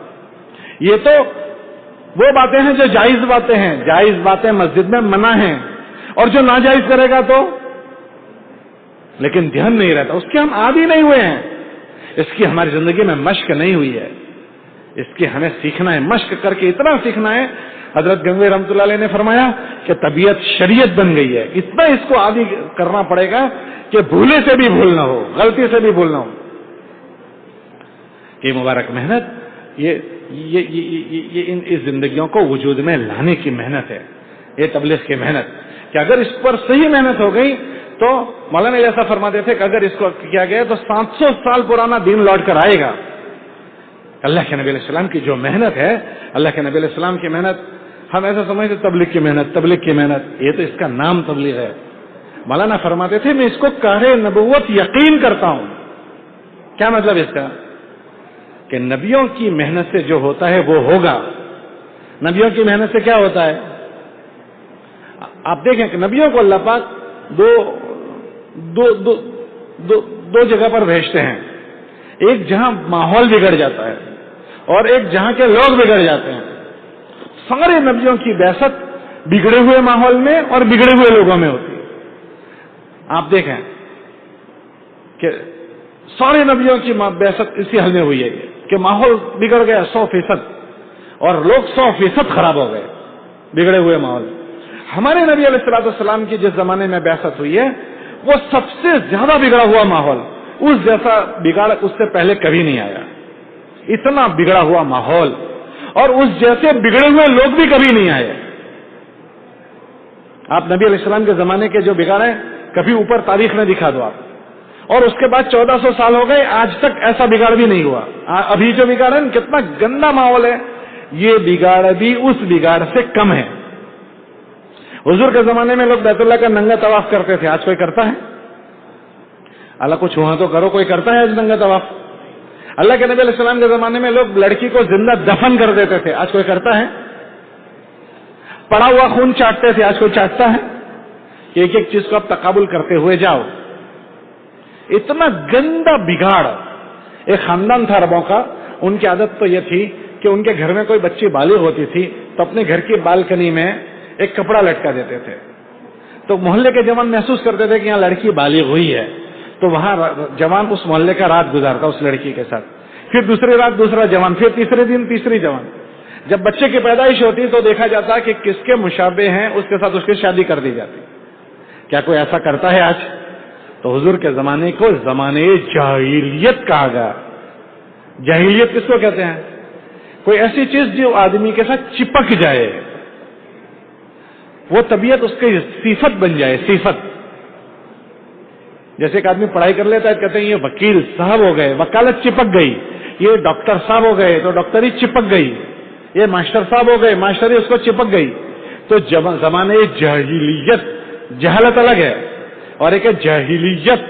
یہ چپک گئی ان کو، جو بھی کام کر رہے ہیں ان سے جاہلیت ٹپک رہی ہے. جاہلیت ٹپک رہی ہے، ہر چیز میں سے جہالت ٹپک رہی ہے. اللہ نے اس کو جاہلیت کا زمانہ کہا. کیسا بگاڑ ہوگا؟ ایسے 600 سال کے بگاڑ کے ماحول میں ہمارے نبی کی بعثت ہوئی ہے. اس نبی کی محنت سے کیا ہوا؟ نبی کی محنت سے کہ نبی کی محنت سے وہ لوگ بھی صحیح ہو گئے، ان کا ماحول بھی ٹھیک ہو گیا. ماحول کتنا ٹھیک ہوا کہ ماحول اتنا ٹھیک ہوا، اتنا گندا ماحول. ان پر لوگ حکومت نہیں کرنے کو تیار تھے، تو ہم ایسا سمجھتے ہیں ایسے ہی تیار نہیں ہوں گے. ایسا ہے کہ خالی حکومت کی بات نہیں تھی کہ لوگ اتنے خطرناک ہیں اور وہاں لینے کا کچھ نہیں، سب جگہ پہاڑ ہی پہاڑ ہے. آمدنی اس ملک سے کچھ ہو نہیں سکتی، اس زمانے میں تھوڑی پیٹرول تھا، اور لوگ اتنے خطرناک ہیں، ان پر کیا حکومت کریں گے؟ تو یہ ہم نے 50 بار سنا ہوگا بیانوں میں کہ لوگ ان پر حکومت کرنے کو تیار. ان کی یہ ساری حرکتیں ہیں. لیکن اللہ کے نبی علیہ السلام کی محنت نے اس ماحول کو کیسا بنا دیا کہ وہ ماحول، اللہ کے نبی علیہ السلام نے فرمایا خیر القرون قرنی، کہ سب سے بہترین زمانہ میرا زمانہ ہے. ترغیب دی گئی کہ اگر کوئی زندگی گزار سکتے ہیں مدینے میں آ کر گزارے، مدینے میں آ کر گزارے. حالانکہ وہ بگڑا ہوا ماحول ہے لیکن اب بن گیا. تو ماحول بن گیا. پھر لوگ کیسے بن گئے؟ کہ لوگ ایسے بنے کہ اولئک ہم خیر البریہ، اللہ کے زمین کے سب سے بہترین لوگ وہ ہو گئے. کس نے بنایا؟ کہ نبی والی محنت نے بنایا. جب جب نبی والی محنت ہوتی رہے گی ماحول بھی بنے گا، لوگ بھی بنیں گے. فوراً حضور کے وفات کے بعد ارتداد آیا ہے. اللہ کے ابو بکر صدیق رضی اللہ تعالیٰ عنہ نے لوگوں کو بیٹھنے نہیں دیا، مدینے کو خالی کر دیا. 3 دن تک مدینے میں حضور کی مسجد میں کوئی نماز پڑھنے والا نہیں تھا، اتنا مدینے کو خالی کر دیا. تو کسی نے کہا کہ یہ فلاں مدینہ منورہ پر حملہ کرنے کے لیے آ رہا ہے، ابھی تو مدینے میں لوگوں کو بٹھانے کی ضرورت ہے، آپ مدینے کو خالی کر رہے ہو. حضرت اسامہ کے لشکر کو انہوں نے تیار کیا تھا، اللہ کے نبی نے فرمایا اسامہ کے لشکر کو بھیج دینا، تو ان کو انہوں نے فوراً امیر المومنین بنتے ہی کہا کہ ان کو بھی بھیج دو. تو لوگوں نے کہا کہ ابھی روک لو، حضور کے زمانے کے جو حالات تھے وہ الگ ہیں اور ابھی کے حالات الگ ہیں. بیٹھنے نہیں دیا، مدینے کو خالی کر دیا. لیکن اس نقل و حرکت کی برکت سے اللہ نے جو دشمن آ رہا تھا اس کے دل میں اللہ نے رعب ڈالا.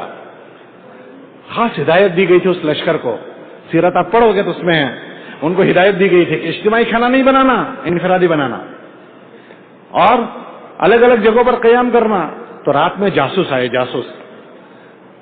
تو انہوں نے دیکھا کہ رات میں دیکھا کہ تو یہاں بھی آگ جل رہی ہے، وہاں بھی آگ جل رہی ہے، وہاں بھی آگ جل رہی ہے، وہاں بھی آگ جل رہی ہے، وہاں بھی آگ جل رہی ہے. تو اپنے آقا کو جا کر کہا کہ بہت بڑا لشکر نکلا ہے، اتنی اتنی جگہ پر کھانا پک رہا تھا. پھر ان کو کہا کہ کہیں قیام مت کرنا، تسلسل سے سفر کرنا. اب جتنے جاسوس آئے تو صبح والا جاسوس نے دیکھا لشکر وہاں ہے، تو اس نے آقا کو جا کر خبر دی کہ ایک لشکر میں نے وہاں دیکھا. اب وہ لشکر سفر تسلسل سے کر رہا ہے، زور دوسری جگہ پڑی. تو وہاں کا جاسوس جا کر کے ایک لشکر میں نے بھی وہاں دیکھا. پھر کہا تسلسل سے چلنا، تسر دوسری جگہ پڑی. تو تیسرے جاسوس نے جا کر خبر دی، ارے میں نے بھی ایک لشکر وہاں دیکھا. کہ یہ نقل و حرکت نے ان پر خوف، ایک لشکر ایک ہی ہے لیکن الگ الگ جگہوں کا قیام. کہ جو ہدایت ہوتی ہے وہ ایسی تھوڑی ہوتی ہے، روانگی کی باتیں ہم ہلکے سے اس کو لیتے ہیں. کہ جو سب نے جا کر خبر دی تو جو مدینہ منورہ پر حملہ کرنے آنے والا تھا پورے کی اینٹ سے اینٹ مدینے کی بجا دیں گے، اللہ نے اس کے اوپر رعب ڈال دیا اور اس نے اپنے لشکر کو روک لیا. لیکن ابو بکر صدیق رضی اللہ تعالیٰ عنہ نے اتنی نقل و حرکت کروائی، مدینے کو خالی کر دیا. تو پھر دوبارہ جو ارتداد ہوا تھا اللہ نے دوبارہ سب کو اسلام دے دیا. حالانکہ مدینہ منورہ کے اطراف میں 5 کلومیٹر کی بستی ایسی نہیں تھی کہ جہاں ارتداد نہ ہوا ہو. یہ صرف یمن والوں کے علاوہ دوبارہ سارے آ گئے. یہ جتنے علاقے ہمارے بے دینی کے شکار ہوئے ہیں وہاں ہماری نقل و حرکت کی کمی کی بات ہے. اگر آج بھی وہ نقل و حرکت ہو جائے نا تو یہ بے دینی آبیاری ہو جائے. ہم لوگ تنزانیہ میں 4 مہینے لگا رہے تھے تو وہاں 90% ایمان والے تھے، 90%. پھر ہم جب گئے تو کہنے لگے اب 60% باقی ہے. تو ہم لوگ وہ 30% ارتداد، کیا مطلب اس کا؟ تو ہم لوگوں کی بارڈر پر، یوگنڈا کی بارڈر پر ہماری تشکیل تھی تو ہم لوگ وہاں گئے. وہاں بہت زیادہ ارتداد تھا.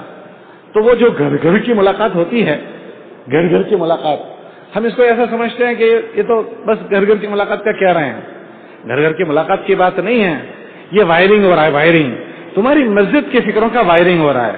تمہارے پاس جو فکر ہے وہ ایک ایک تک پہنچانے کی بات ہو رہی ہے، ایک ایک تک گھر تک پہنچانے کی باتیں ہو رہی ہے. تو ہمارے امیر صاحب نے ترتیب بنائی کہ تم گھر گھر کی ملاقات میں جاؤ گے تو آپ جاؤ گے مسجد کے امام صاحب کے ساتھ. وہ عربی جانتے ہیں تو عربی، تو ہم 2 ملاقات میں ساتھ میں گئے. اس گھر والوں سے میں نے بات کی، اللہ نے ان کو بات سمجھا دی تو وہ مسجد میں آئے.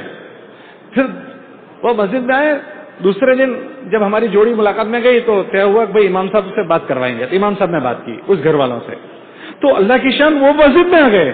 تو جیسے ہی وہ مسجد میں آئے اس نے ایک چیخ لگائی، زور سے چلایا اور کہنے لگے مولوی صاحب اس طرح اگر گھر گھر ہم روزانہ جاتے رہتے تو ہمارا ایک آدمی بھی مرتد نہ ہوتا.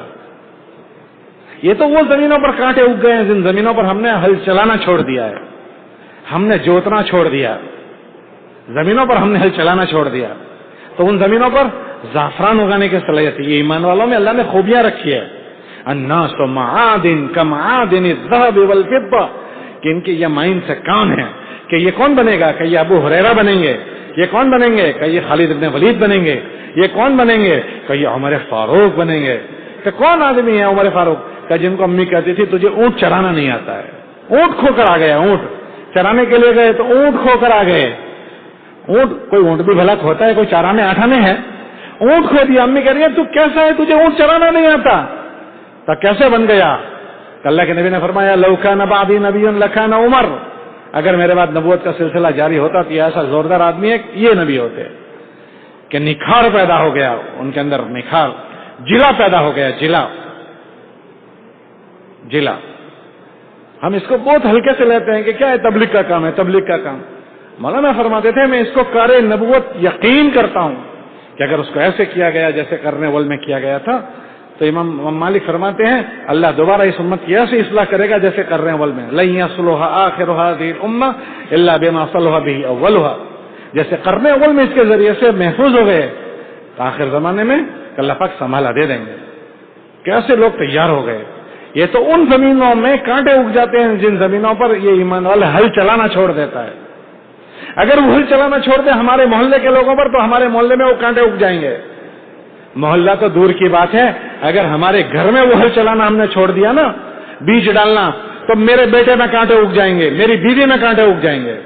اللہ کے ساتھ کسی کا کوئی رشتہ نہیں ہے، کوئی اللہ کسی نسب کی رعایت نہیں کرتے ہیں۔ من بطأ به عمله لم يسرع به نسبه، کہ جو اپنے عمل کو خود خراب کر دے اس کا عالی نسب ہونا اللہ کے وہاں کوئی عزت نہیں دلائے گا۔ لم يسرع به نسبه، کہ یہ فلاں تھا، یہ فلاں کا بیٹا ہے، فلاں کچھ نہیں چلتا، کون کیا کر رہا ہے یہ دیکھا جائے گا کہ اس کے ابا مولوی صاحب تھے اور اس کے فلاں صاحب تھے، کچھ نہیں۔ یہ کیا کر رہے ہو، تم کیا کر رہے ہو یہ بتاؤ۔ پی درم سلطان بوت، بھائی میرے ابا تو بھائی کون ہے یہ بتا، تم کون ہو، میں کیا کر رہا ہوں۔ یہ میں جو کچھ ہوں میرے بڑوں کی محنت کی برکت سے ہوں، میرے بعد والے میری محنت سے وجود میں آئیں گے۔ میری بے چینی، اگر ہم نے یہ فضا نہیں بنائی تو پھر جو جراثیم ماں آئے ہیں وہ ہمارے اور آپ کے پاس بھی آئیں گے۔ یہ تو مولانا فرماتے تھے ہم اس کو کرنے والے کی محنت سمجھتے ہیں، ہماری اس کے ساتھ حفاظت جڑی ہوئی ہے۔ میں یہاں پہلی بار زندگی میں آیا ہوں، مجھے نہیں پتا تھا پاناما کیا چیز ہے، لیکن میں کل سے لوگوں سے اختلاط کرتا ہوں تو میں نے یہاں سنا کہ یہاں 100 سال سے مسلمان ہیں، 100 سال سے مسلمان۔ آج ہی مجھے ایک صاحب سنا رہے تھے کہ یہاں لوگ 80 سے پہلے تک لوگ حلال حرام کھانا کھاتے تھے، نہیں پتا تھا کہ کیا کھانا ہے کیا نہیں کھانا ہے، حرام کی غذا کھاتے تھے۔ اس کے بعد یہاں دینداری آئی ہے تو یہ لباس نظر آتے ہیں کہ چند لوگوں کی جان، حافظ پٹیل صاحب یہاں 36 مرتبہ آئے ہیں کہ ان کوڑھنے والوں کے کوڑھن نے یہ شکلیں بدل دی، یہ چہرے بدل دیے۔ ہم ایسا سمجھتے ہیں کہ ہم ایسے ہی تیار ہو گئے۔ جو درخت اگاتا ہے نا تو اس کی جڑیں زمین میں ہوتی ہے وہ نظر نہیں آتی، سب پھل تو نظر آتے ہیں، وہ جڑیں اندر دفنے وہ نظر نہیں آتی۔ بڑی زوردار عمارت کھڑی ہے خوبصورت، لیکن وہ کھڑی ہے اس کے فاؤنڈیشن پر، وہ اندر دب گیا۔ یہ آج تک جو بوڑھے لوگ محنت کرتے قبروں میں جا چکے وہ نظر نہیں آتے ہیں، اتنے سارے سفید کپڑے نظر آ رہے ہیں، جنہوں نے بیج ڈالے وہ نظر نہیں آتے، وہ بیج ڈالنے والے مٹی میں جا کر سب دفن ہو گئے۔ یہ ان کی محنت کی برکت سے ہم کلمے پر باقی ہے، ورنہ آپ کے اطراف کے ملک بھرے ہوئے ہیں، جاؤ جا کر دیکھ لو، وہاں بھی مسلمان آپ کی طرح 100 سال پرانے تھے، 200 سال پرانے، 400 سال پرانے۔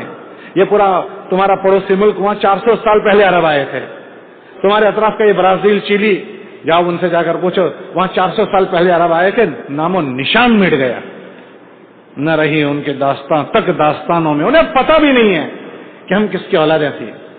یہ تو یہ چند دل کے جلے ہوئے تمہارے پاس آئے جنہوں نے اپنا کلیجہ یہاں جلایا ہے، یہ ان کی برکت سے تم بیٹھے ہو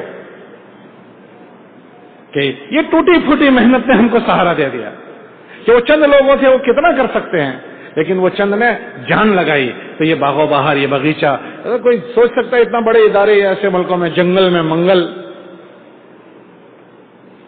تو یہ تو ہمارے بڑوں کی محنت ہے۔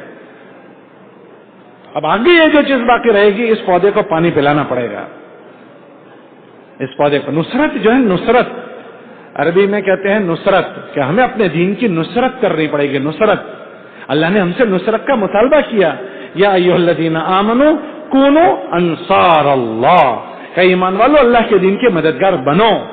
عربی میں نصرت عام عرفی ترجمہ ہم یہ کرتے ہیں، عرفی، کہ اللہ کے دین کا تعاون کرو، ساتھ دو۔ اس کا لغوی ترجمہ ہے، لغوی، پودے کو پانی پلانا، سقایت الارض، کھیتی کو پانی پلاؤ، یہ اصل اس کا ترجمہ ہے، کھیتی کو پانی پلاؤ، کہ یہ جو پودا اگا ہے اس کو تم پانی پلاؤ اپنی ذات میں، کہ یہ پودا تمہاری ذات میں اگ جائے، اس کھیتی کو پانی پلاؤ تمہارے گھر میں، تاکہ تمہارے گھر میں یہ پودا اگ جائے، اور اس کھیتی کو تم پانی پلاؤ اپنے محلے میں، تاکہ یہ پودے محلے میں اگ جائیں۔ اس کھیتی کو پانی پلاؤ تمہارے شہر میں تو اگ جائے. آپ اپنے پاناما میں کل سے ایک بات دیکھ رہا ہوں, مجھے بہت دل دکھا, بہت دل دکھا. جتنی بات پوچھا بھیا کتنے تمہارے, یہ اجتماع پاناما شہر کا ہے یا پاناما ملک کا ہے؟ ارے بولن بھائی, ارے بھائی پاناما ملک کا ہے یا پاناما شہر کا ہے؟ پاناما ملک کا. میں نے جتنوں سے پوچھا یہاں کتنی مسجدیں ہیں, کا 2 یا 3 مسجدیں ہیں اور 7 مصلے ہیں. یہی کہا نا آپ نے, کیا آپ کے پورے ملک میں کوئی مصلی نہیں ہے؟ ارے وہاں تو کرو بھائی, آپ کے پورے ملک میں ان 7 مصلوں کے علاوہ کوئی مصلی نہیں ہے؟ اللہ بولا تو صحیح. کل سے ہم اتنی بار پوچھ چکے, کسی نے اس کو گنتی میں بھی نہیں گنایا, تو آپ ان کو اپنا نہیں سمجھ رہے ہیں؟ ایک آدمی کوئی ایسا ہو جس نے مجھے بتایا ہو یا ہماری جماعت کو کہ ہمارے ملک میں اتنے مصلی ٹوٹل گنایا ہو. جتنی بار پوچھا اتنی بار کہا 2 مسجدیں ہیں 7 مصلی ہیں, 2 مسجدیں ہیں 7 مصلی ہیں. ہم اس کو گنتی میں بھی نہیں لے رہے, تو ہم اس پر محنت کب کریں گے؟ ہم اس پر محنت کب کریں گے؟ یہ آپ کے باپ داداؤں کی محنت کا نتیجہ ہے. کتابوں میں آتا ہے جس کے پاس کھانا ہوگا وہ بھوکے کو کھلائے گا, جس کے پاس پانی ہے وہ پیاسے کو پلائے گا. وہ آدمی مومن نہیں ہے کہ جو پیٹ بھر کر کھا کر سو جائے اور اس کا پڑوسی بھوکا سوئے. آپ ان پورے ملک کے حالات دیکھو. یہ بیچارے 2-3 ملکوں کے لوگ آئے ہوئے ہیں یہاں, ان کے ساتھ اختلاط ہوا, اپنے ملکوں کے دکھڑے سنا رہے ہیں, دکھڑے کہ ہمارے ملک میں اتنے مسلمان ہیں اور یہ حالات ہیں. ان ملکوں, وہ ملک وہ ہیں جن کے وہاں ہم جماعتیں نہیں بھیج پا رہے ہیں, نہ ہندوستان سے, نہ پاکستان سے, نہ بنگلہ دیش سے, نہ اور علاقوں سے. جماعتیں تیار ہیں, ہم بھیج نہیں, ہم آپ کے ملک میں نہیں بھیج پا رہے, ہمیں ویزا نہیں مل رہے ہیں. ہماری جماعتیں ہم بھیجنا چاہتے ہیں, نہیں بھیج پا رہے ہیں. وہ سارے دروازے آپ کے کھلے ہوئے ہیں, کیا ہم گئے ان کے پاس؟ اور ہماری موجودگی میں اگر یہ بے دینی وہاں زندہ ہو گئی اور یہ بے دینی کے ساتھ ہم کسی کی انگلی پکڑیں گے نا, اللہ ہماری انگلی پکڑنے والے پیدا کر دیں گے. یہ تبلیغ کے جو سال میں ایک بار اجتماع ہوتا ہے نا, یہ خالی بیان سننے سنانے کے لیے نہیں. ہم اپنی ان ذمہ داریوں کے احساس میں آ جائیں. اگر یہ ساری خیر خوبی باقی ہے تو ہم آباد رہیں گے, اور اگر یہ خیر خوبی ہمارے اندر نہیں رہی تو آپ کا کیا خیال ہے, ہم آباد رہیں گے؟ سب سے پہلے ہماری دنیا خراب ہوگی, سب سے پہلے ہماری دنیا پر حالات آئیں گے. اللہ نے برکت کو اچھی زندگی کے ساتھ جوڑا ہے. وَلَوْ أَنَّ أَهْلَ الْقُرَىٰ آمَنُوا وَاتَّقَوْا لَفَتَحْنَا عَلَيْهِمْ بَرَكَاتٍ مِّنَ السَّمَاءِ. یہ زمین والے اگر ایمان لائیں اور اچھے عمل کریں تو اچھے عمل میں یہ ساری چیزیں داخل ہے. وَتَوَاصَوْا بِالْحَقِّ وَتَوَاصَوْا بِالصَّبْرِ. ایک دوسرے کے, ہم اپنے محلے میں دیکھیں کب چل پھرتے ہیں, ہمارے محلے والوں کے ہم حالات دیکھیں. میرا بچے میں اگر بے دینی پیدا ہو جائے تو میرا دل روتا ہے, اور ہمارے محلے والوں میں بے دینی دیکھ کر کیا میرا دل نہیں روتا؟ میرا خون خون اور دوسرے کا خون پانی. حضرت علی کے متعلق آتا ہے رضی اللہ, کانا یتململ کتململ السلیم, ایسے تڑپتے تھے جیسے سانپ کا ڈسا ہوا تڑپتا ہے.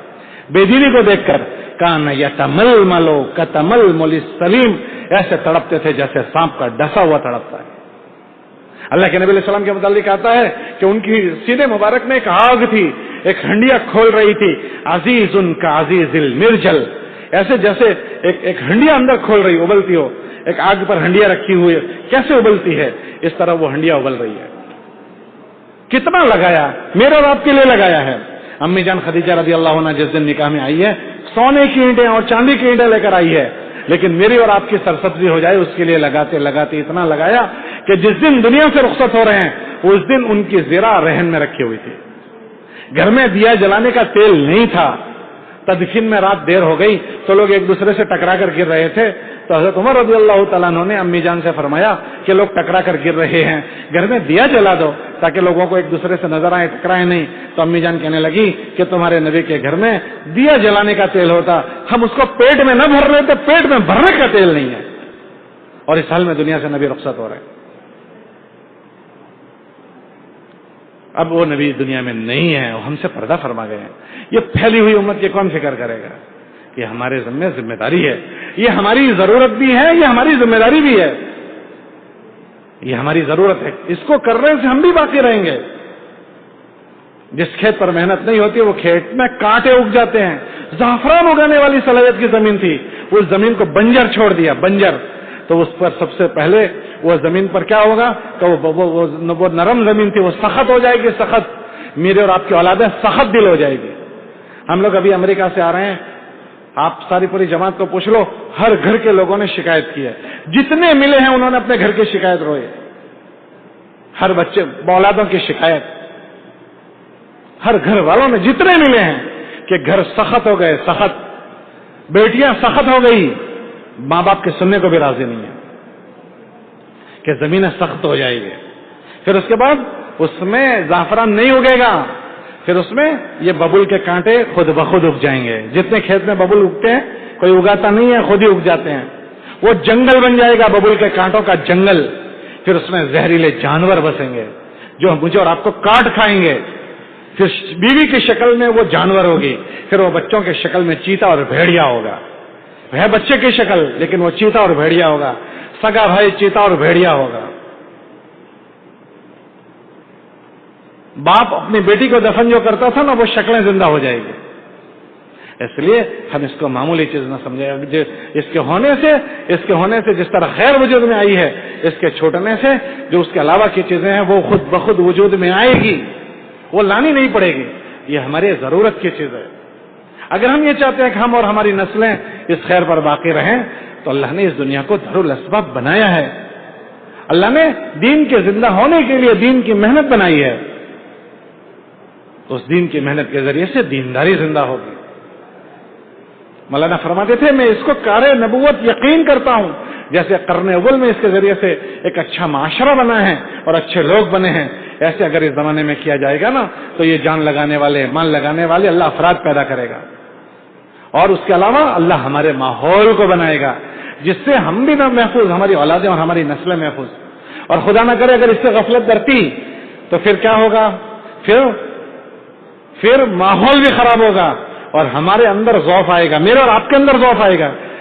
کہ ضعف جو آتا ہے نا اس کی شروعات ایمان سے ہوتی ہے, ایمان سے. کہ ایمان کے متعلق ہے الایمان یزید و ینقص, وہ بڑھتا بھی ہے گھٹتا بھی ہے. اب ہمارے مدرسے میں 2 مہینے اس پر معرکۃ الآراء بحث ہوتی ہے, الایمان یزید و ینقص, 2 مہینے تک. لقمان حکیم نے اپنے بیٹے سے کہا, بیٹا جس کا یقین جتنا مضبوط ہوگا اس کے جسم سے عمل نکلنے والے اعمال ایسے ہی ہوں گے, اور جس کا یقین کمزور ہو جائے گا اس کے جسم سے نکلنے والے اعمال. اور یہ جو محنت ہے وہ ایمان کو بنانے والی محنت. مولانا نیلہ صاحب فرماتے تھے لوگوں نے اس کا نام تبلیغ رکھا, اگر میں اس کا نام رکھتا تو تحریک ایمان رکھتا. اس میں اللہ کو بولا جاتا ہے, تحریک ایمان. اب میں اس بول کو بولنا بند کر دوں گا, ان بولوں کو سننا بند کر دوں گا. اللہ سے ہونے کو, اللہ کی عظمت تو میں بول ہی نہیں رہا ہوں, اللہ کی عظمت اور بڑائی کو میں سنوں گا ہی نہیں, تو میرے اندر کیسے ایمان آئے گا. اور جب ایمان میں ضعف آئے گا تو لقمان حکیم نے کیا کہا, جس کے یقین میں ضعف آئے گا اس کے جسم سے نکلنے والے اعمال کمزور ہو جائیں گے. اور یہ ایمان میلا ہو جاتا ہے جیسے کپڑے میلے ہوتے ہیں. اللہ کے نبی علیہ السلام کے بعد حضرت شیخ نے فضائل صدقات میں نقل کی کہ ایمان ایسے میلا ہو جاتا ہے جیسے کپڑے میلے ہو جاتے ہیں. جب کپڑے میلے ہوتے ہیں تو کیا ہوتا ہے, اس میں بدبو آتی ہے, بدبو. میرا ایمان میلا ہو گیا, اس کی کیا نشانی ہے کہ آدمی کے جسم میں سے بدبو آتی ہے, بدبو. تو وہ بدبو کیا ہوتی ہے کہ اس کی آنکھیں, اس کے جسم گندا دیکھتی ہے, گندا بولتے ہیں, اسے کوئی احساس نہیں. اگر آنکھیں گندا دیکھنے کی عادی ہوئی ہے یہ ایمان میلا ہو چکا.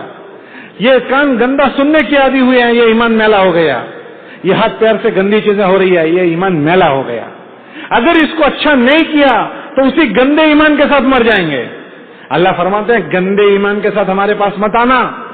لم یلبسوا ایمانہم بظلم, کہ ایمان والا بھی ہے اور زانی بھی ہے, ایمان والا بھی ہے اور گندی نگاہوں والا بھی ہے, ایمان والا بھی ہے اور گندا سننے والا بھی ہے, ایمان والا بھی ہے اور گندی زبان والا بھی ہے, ایمان والا بھی ہے اور گندی حرکت کرنے والا بھی ہے. اللہ فرماتے ہیں ایسا چیز اچھی نہیں. لم یلبسوا ایمانہم بظلم, یہ سب ظلم ہے. جب ایمان کی محنت چھوٹتی ہے نا تو یہ میلا پن آتا ہے, اس کو تازہ کرنا ہے. ہمیں حکم ہے جددوا ایمانکم, اپنے ایمان کو تازہ کرو. یہ ایمان کو تازہ کرتی ہے. ہم یہ نہ سوچیں کہ میرا تو ہر حال میں تازہ ہی رہتا ہے. حضور نے فرمایا یہ بڑھتا بھی ہے یہ گھٹتا بھی ہے. تو یہ ہماری حفاظت کر لے گا, ہماری اولادوں کی حفاظت کر لے گا. ہم اپنے بچوں کو نہیں سنبھال سکتے لیکن یہ دین کی محنت ہمیں بھی سنبھال لے گی, ہمارے بچوں کو بھی سنبھالے گی. سنبھالے کہنے کا مطلب ان کو اسلام پر جلائے گی, اسلام پر مرنا نصیب ہو جائے گا. ورنہ دیکھو لوگ پتہ نہیں کون کیسے کیسے مر رہے ہیں. وہ تو مرنے والوں کے حالات دیکھو. وہ کتابوں میں آتا ہے جو جیسا جیتا ہے پھر ایسا ہی مرتا ہے. عمر بھی یہی فرماتے تھے کما تحیون تموتون، اور لوگوں تم جیسے جیو گے ایسے مرو گے. اور حضرت شیخ نے لکھا فضائل کے ساتھ فضائل صدقات میں تعجب اس آدمی پر نہیں ہے جو 60 سال تک کافر تھا اور کافر مر گیا، تعجب اس پر ہے جو 60 سال تک ایمان والا تھا اور کافر مر گیا. اس لیے ہر مہینے اپنا خروج ہم کریں، ہر مہینے اس کو معمولی نہ سمجھیں. یہ ہمارا ڈوز ہے، یہ ہماری حاجت ہے. سالانہ کم سے کم ہمارا چلہ ہر حال میں لگے. یہ جراثیم لگے ہوئے ہیں، جراثیم، اس پر دوائی چھڑکنی پڑے گی. اس کو دیمک لگ گئی ہے، دیمک ادھر ہی لگ گئی ہے، وہ پورے درخت کو کھا جاتی ہے، پتہ بھی نہیں چلتا. ہم کو جراثیم لگ گئے، ہم کو نہیں پتا ہے. میرے اندر بے دینی کا جراثیم لگے ہوئے ہیں، آنکھوں کے گندا دیکھنے کے جراثیم، زبان کے گندا بولنے کے جراثیم، غلط کھانے کے، غلط کمانے کے، یہ سارے جراثیم لگے ہیں. اگر میرے اندر احساس نہیں آیا تو وہ جراثیم بڑھتے جائیں گے. اندر تازگی آنی چاہیے. جسم سن ہو گیا، سن، جیسے اس کو ڈاکٹر پورا چیر بھی دیتا ہے تو اس کو احساس نہیں ہوتا، اور جسم بیدار ہوتا ہے نا تو ذرا سوئی چبھتی ہے تو ایک دم کہتا ہے مجھے کوئی چیز چبھی ہے. ما حاک فی قلبک، جو تیرے دل میں چبھنے لگے. جب برائی ہو تو فوراً احساس ہو جائے کہ مجھ سے یہ غلط ہو رہا ہے. یہ ایمان کی نشانی بتائی. اذا سرتک حسنتک واذا ساءتک سیئتک فانت مؤمن. تجھے تیری نیکی خوش کرے اور تیرا گناہ تجھے چبھے تو تو سمجھ لے تو مومن ہے. یہ اندر تازگی لانی پڑے گی میرے میں، میرے بچوں میں. ہم بچوں کو مولوی صاحب کے پاس لے جاتے ہیں، مولوی صاحب میرا بیٹا ایسا ہو گیا، ایسا ہو گیا، ذرا نصیحت کر دو. نصیحت سے کچھ نہیں ہوگا. نصیحت تھوڑی دیر امر کرے گی، اس کی کیفیت بدلنے کی ضرورت ہے. زمین پر جو کانٹے اگے ہیں اس کو کاٹنے کی ضرورت ہے. آپ 50 بچے لوگ ایسے ملیں گے اللہ کے راستے نے ان کی زندگیوں کو بدل دیا. ایک چلہ میں، ایک چلے میں اس کی کیفیت. ایک آدمی سے آپ 10 مرتبہ بات کرو. کل ہمارے ایک ساتھی کہہ رہے تھے ایک آدمی کو تم 10 مرتبہ. مجھے اس جملے کے بعد واقعی میں نے غور کیا اس پر، مجھے احساس ہوا. انہوں نے بات میں کہا ایک آدمی کو تم 10 مرتبہ بات کرو، اس کی وہ کیفیت نہیں بنا پاؤ گے. ایک مرتبہ اس کے 3 دن لگوا دو جو اس کی کیفیت بنتی ہے. ہم لوگ جے پور میں چلہ لگا رہے تھے تو جے پور میں چند بچوں کو وصولی ہوئی. وہ چند بچوں کی وصولی ہوئی تو وہ وصولی کے بعد ان کو امیر دینا تھا. تو مقامی ساتھیوں سے کہا کہ ان کو ایک امیر صاحب دے دو. تو کہنے لگے نہ بھائی یہ خطرناک قوم ہے، ان کے ساتھ ہم نہیں جائیں گے. ایک آدمی بھی ان کے ساتھ نہیں جوڑا. ہماری جماعت میں ایک ڈاکٹر صاحب اور ایک انجینئر صاحب تھے. تو ہم نے ان دو کو طے کیا کہ جب تم اسٹوڈنٹ ہے تو ان کو لے کر جاؤ. تو وہ اتنی خطرناک قوم، وہ 3 دن چلے گئے. ہم لوگ اللہ اللہ کر رہے تھے کہ اللہ خیر فرمائے یہ ڈاکٹر صاحب اور انجینئر صاحب توبہ کر کے نہ آئے. ہمارے بچے ہم جانتے ہیں کیسے ہیں. ایک ہمارا بچہ قابو میں نہیں ہے، 1 ڈزن بچے ہیں، کیسے قابو؟ تو پتہ نہیں اللہ کی شان. وہ بچے آئے تو دروازے پر، ہم دوسری مسجد میں جا چکے تھے تو وہ مسجد میں آئے. دروازے سے کہہ رہے مولوی صاحب ہم نے امی ابا کو بھی توبہ کر لی اور اب ہم نے وہاں فون بھی کر دیا. میں نے کہا کیا بات ہو گئی؟ کہا آپ نے نہیں دیکھا تھا ہمارا کیا حال تھا؟ تو ہم نے وہیں سے ہم نے امی کو فون کیا، ابا کو فون کیا کہ ہمارے سے یہ ہوتا تھا، اب ہم آپ کو ایسا نہیں کریں گے. میں نے کہا کیسے ہوا؟ کہ امیر صاحب نے ہم کو تعلیم میں سنایا کہ امی ایسی ہوتی ہے، ابا ایسے ہوتے ہیں، تو ہم کو بہت دکھ ہوا کہ ہم تو کیسا کرتے ہیں. یہ تو میں نے اپنی، آپ کو سب کو اس کے تجربے ہوں گے. ایسا نہیں ہے کہ میں اپنی بات سنا رہا ہوں، ہر ایک کو تجربہ. ہم لوگ ایک مرتبہ 2002 میں رامپور گئے. ہمارے ایک ڈاکٹر صاحب ہے ڈاکٹر تنویر وہاں دبئی میں، وہ ہمارے امیر صاحب تھے. ایک ملک کی جماعت تھی، 9 جوان بچے ساتھ میں تھے. تو جب ہم رامپور پہنچے تو وہ کہنے لگے کہ امیر صاحب یہ جو بڈھے لوگ ہیں سب کہاں رہتے ہیں؟ تو امیر صاحب نے کہا ہمارے ساتھ رہتے ہیں. تو ان کو پوچھا کہ کیوں آپ پوچھتے ہو؟ کہ جی ہم تو اپنے ساتھ نہیں رکھتے ہیں، ہم تو ان کے ساتھ نہیں رہتے ہیں، ماں باپ کے ساتھ. تو کیوں؟ کہ یہ ڈسٹرب کرتے ہیں، ڈسٹرب. امیر صاحب سمجھدار تھے، کوئی جملہ انہوں نے کہا نہیں. کیوں؟ کہ لوہے کو موڑنا ہو تو ٹھنڈے کو موڑیں گے یا گرم کر کے ماریں گے؟ ارے بولو، پہلے گرم کرنا پڑے گا. روٹی سینکنی ہو تو ٹھنڈے توے پر سینکتے ہیں یا گرم توے پر؟ ارے بولو نا بھائی، گرم کر کے. ٹھنڈے توے پر روٹی نہیں سینکی جاتی. لوہے کو موڑنا ہے تو اس کو گرم کر کے موڑا جاتا ہے. پھوڑا ہوتا ہے، پھوڑا کچا ہوتا ہے تو ڈاکٹر کاٹ ڈالتا ہے، اس کو پکاتا ہے، پک جائے پھر کاٹو. ہم سب یہ چاہتے ہیں کہ بائی آرڈر بیٹا یوں ہو جائے. کیسے ہو جائے؟ By order. بیوی بائی آرڈر ہو جائے، ایک مرتبہ کہوں اور وہ بات مان لیں. ہمارا مزاج ہے، اس سے ہم نے نفرت پیدا کر دی. ساتھیوں میں ایک دوسرے کو بائی آرڈر کہتے ہیں تو ساتھیوں میں نفرت پیدا ہو گئی. ہاں، بیوی کو بائی آرڈر کہتے ہیں، بیوی میں نفرت پیدا ہو گئی. بچوں کو کہتے ہیں، بچوں میں نفرت پیدا ہو گئی. بائی آرڈر تو ہمارا بچہ نہیں سنتا، پرایا کیا سنے گا؟ بائی آرڈر تو. اور آدمی یہ کہتا ہے میرا تو مزاج یہ ہے، میں تو صاف صاف بات کرتا ہوں. آدمی ایک دھڑلے سے بولتا ہے، کیا کہتا ہے؟ میں تو صاف صاف بات کرتا ہوں، میرے سے غلط بات برداشت نہیں ہوتی. اچھا آپ سے برداشت نہیں ہوتی تو ذرا بتائیں آپ پھر کیا برداشت کرتے ہیں؟ آپ سے غلط تو برداشت ہوتا نہیں، ٹھیک ہے، تو پھر آپ برداشت کیا کرتے ہیں یہ بھی ذرا آپ بتا دیجئے. جی کیا برداشت کرتے؟ صحیح.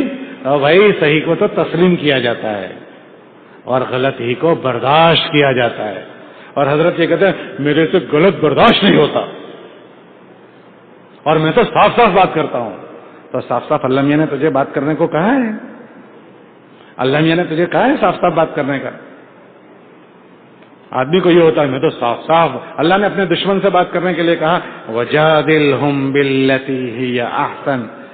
ان سے حسن اسلوب سے برتو، جواب بھی حسن اسلوب سے دو کہ آپ کا حسن اسلوب تمہارے دشمن کو دوست بنا دے گا.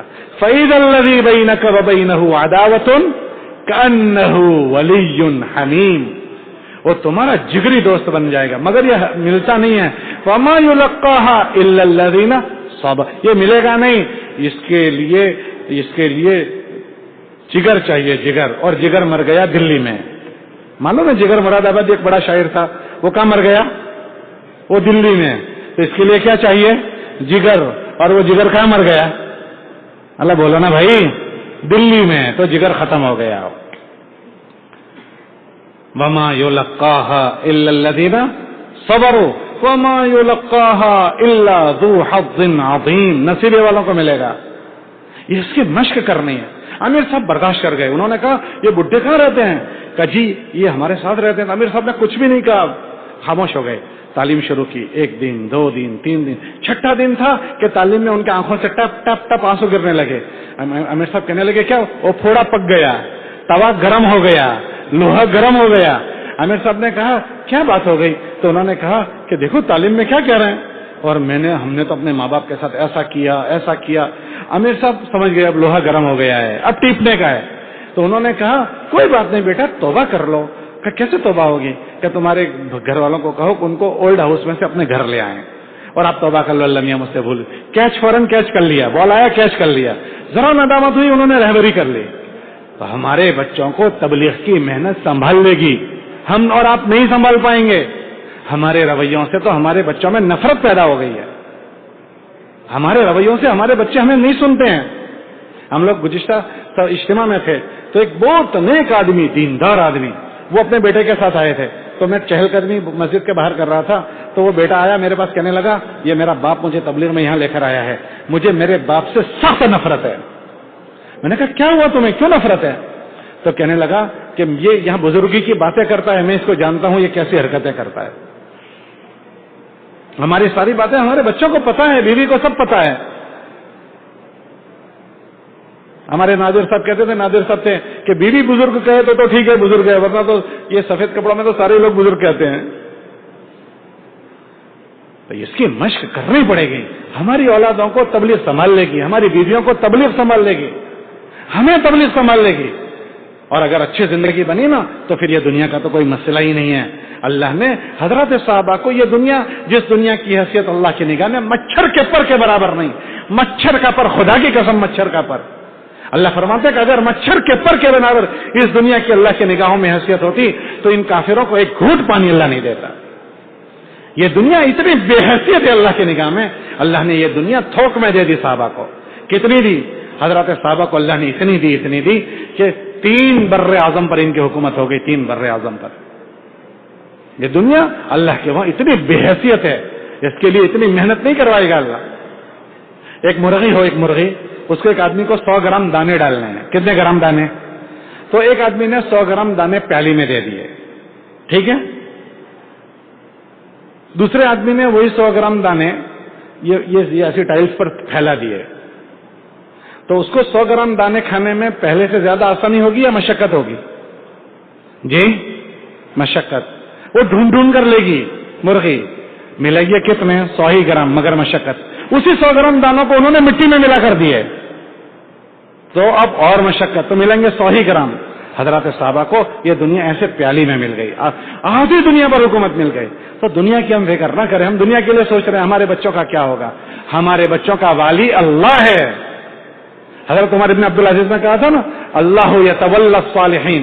اسی زمانے میں دونوں کا زمانہ تھا. عمر ابن عبدالعزیز نیک آدمی ہیں اور ان کے سالے بے دین تھے. حالانکہ وہ تہجد میں 10-10 بارے پڑھتے تھے, لیکن ظلم سے حکومت بھی تھی, تو بہت مال چھوڑ کر مرے. اور عمر ابن عبدالعزیز جس دن دنیا سے گئے, جسم پر دوسرا جوڑا نہیں تھا. ان کی وفات سے پہلے لوگ عیادت میں آئے, تو بھائی جو بادشاہ تھے انہوں نے ان کی بہن سے کہا کہ کپڑے بہت میلے ہیں, لوگ عیادت میں آ رہے ہیں, ان کے کپڑے بدلوا دو. تو انہوں نے کہا ٹھیک ہے بدلوا دیں گے. دوسری بار آئے تو بھی دیکھا وہی کپڑے ہیں. تیسری بار آئے تو بہن پر ناراض ہو گئے کہ ہم نے تمہیں کہا کپڑے بدلوا دو, سارے لوگ ان کو دیکھنے آتے ہیں. تو بہن کہنے لگی ان کے پاس اس جوڑے کے علاوہ دوسرا جوڑا نہیں ہے. لوگوں نے اس حال میں ان سے کہا کہ اپنے بیٹوں کے لیے کچھ کر کے جاؤ. کہ میرے بیٹوں کا اگر وہ نیک ہے تو اللہ ان کا والی ہے. لوگوں نے ایک زمانہ وہ دیکھا ہے کہ یہ بچوں کو فقیر چھوڑ کر مرے ہیں اور یہ اپنے بچوں کو مالدار چھوڑ کر مرے ہیں. لیکن ایک زمانہ وہ تھا کہ جو مالدار چھوڑ کر مرے تھے ان کے بچے جامع مسجد کی سیڑھیوں پر کھڑے ہو کر بھیک مانگتے تھے کہ خدا کے واسطے ہمارے پیالے میں کچھ ڈال کر جاؤ, یہ مسجد ہمارے باپ دادا کی بنائی ہوئی ہے. اور وہ ان کی اولادوں کو بھی لوگوں نے دیکھا جو فقیر چھوڑ کر مر رہے تھے. ایک ایک نشست میں 100 گھوڑے اللہ کے نام پر دے رہے ہیں, 100 اونٹ اللہ کے نام پر دے رہے ہیں کہ اللہ ان کے لیے کافی ہو گیا. ہم اپنے بچوں کی ایک دن کی ہماری پھیری نہیں چھوٹتی, سال میں ایک بار اجتماع, ایک پھیری ہماری نہ چھوٹے, تو ہم نے اپنی زندگی میں کس چیز کو جگہ دیا. ہمارے دیہات ہمارے سامنے بنجر پڑے ہیں, ہمارے محلے بنجر پڑے ہیں, ہمارے باپ دادا نے ہم کو یہاں تک پہنچایا, اس کو ہم کتنا لے کر گئے. اس لیے ہم اس کو دکھ بنائیں. انشاءاللہ اگر اس کو دکھ بنا لیا نا, اللہ دنیا بھی اچھی بنا دے گا, اللہ اس کی آخرت بھی اچھی بنا دے گا. ارے بھائی بھنگی ہوتا ہے, بھنگی پاخانہ اٹھانے والا ہریجن, بھنگی حکومت کا آدمی, حکومت کا آدمی, وہ اگر اس کو کوئی انگلی لگاتا ہے, ہاتھ لگاتا ہے, پوری حکومت اس کی حمایت میں آ جاتی ہے. ارے بھائی یہ بھنگی ہے, گندا اٹھاتا ہے, اس کی کیوں حمایت کرتے کہ یہ ہمارا آدمی ہے. ہم اللہ کی ختم نبوت والی محنت کریں تو کیا ہماری حمایت میں ہمارا اللہ نہیں آئے گا؟ ایک گندا اٹھانے والے کو اتنا اعتماد ہے کہ اگر میری کوئی ضرورت پڑی تو میری حکومت میرا تعاون کرے گی, اور مجھے کوئی پریشان کرے گا تو میری حکومت میرے تعاون میں آ جائے گی. ہم ختم نبوت کی نسبت پر اللہ کے زمین پر نمائندے ہیں اور اللہ کے خلیفہ اور اللہ کے قارئین میں ہیں, اللہ کے کام کرنے والے. کیا ہماری ضرورتوں کے اللہ انتظام نہیں کرے گا؟ اس لیے ہمیں اللہ پر اعتماد کرنا ہے, اپنے دین کو بھی اچھا بنانا ہے, اور اللہ کا یہ دین پوری دنیا میں پہنچے اس کے لیے بار بار پھرنا ہے. 1-4 مہینے نہیں, بار بار 4 مہینے جانا ہے. اللہ پر اعتماد کر کے جانا ہے کہ میرے لیے میرا اللہ کافی ہے. جو اللہ 12 مہینے کی روزی 12 مہینے میں دیتا ہے, وہ اللہ جب میں اللہ کی نسبت پر قربانی دوں گا, ہر سال 4 مہینے جاؤں گا, میرا اللہ قادر ہے 8 مہینے پر مجھے کھلانے پر, اور اللہ میرا قادر ہے 4 مہینے میں 8 مہینے کی روزی دینے پر. ابھی مجھے ایک مولوی صاحب ملے سفر میں, گاڑی میں ان کے ساتھ جا رہا تھا, کہنے لگا میں فلاں پڑھائی میں نے کی ہے, لیکن میرے استاد نے کہا کہ ہم نے تمہیں مولوی صاحب بنایا تھا, کیا اس کے لیے بنایا تھا؟ اس کے لیے بنایا تھا کہ تم دنیا میں مشغول ہو جاؤ اور اپنے ملک میں دین کی محنت نہ کرو. کہ میں پڑھانے بیٹھ گیا تو وہ اس ملک میں بڑی تنخواہ 3-4 ہزار روپے ڈالر دیتے ہیں. تو کہنے لگے, میں نے کہا مجھے نہیں چاہیے, تو بھی وہ زبردستی مجھے $1000 دیتے ہیں. تو میں نے لے لیا. پھر کہنے لگا کہ ایک آرڈر ابھی آیا تھا, میں نے اس میں اپنی بازی لگائی. تو مولوی صاحب ایک ہی آرڈر میں مجھے اللہ نے $35,000 نفع کیا, میرے سال بھر کا خرچہ نکل گیا. تو میں یہ کہہ رہا تھا کہ اللہ 8 مہینے میں دیں گے, اللہ 4 مہینے میں دیں گے. وہ کہہ رہے تھے مجھے ایک ہی سودے میں اللہ نے پورے سال کا دے دیا. میں نے ان سے کہا مولوی صاحب اب امانت داری سے باقی کا وقت اللہ کے دین کے لیے فارغ رکھنا, لالچ مت کرنا کہ ایک میں اتنا ملا تب دین کی محنت چھوڑ کر دوسرا, دوسری کو چھوڑ کر تیسرا, کہ اللہ نے پتہ نہیں کون سی برکت سے یہ آسان کر دیا. تو یہ دنیا تو اللہ کی ہے, اللہ آسان کر دے گا.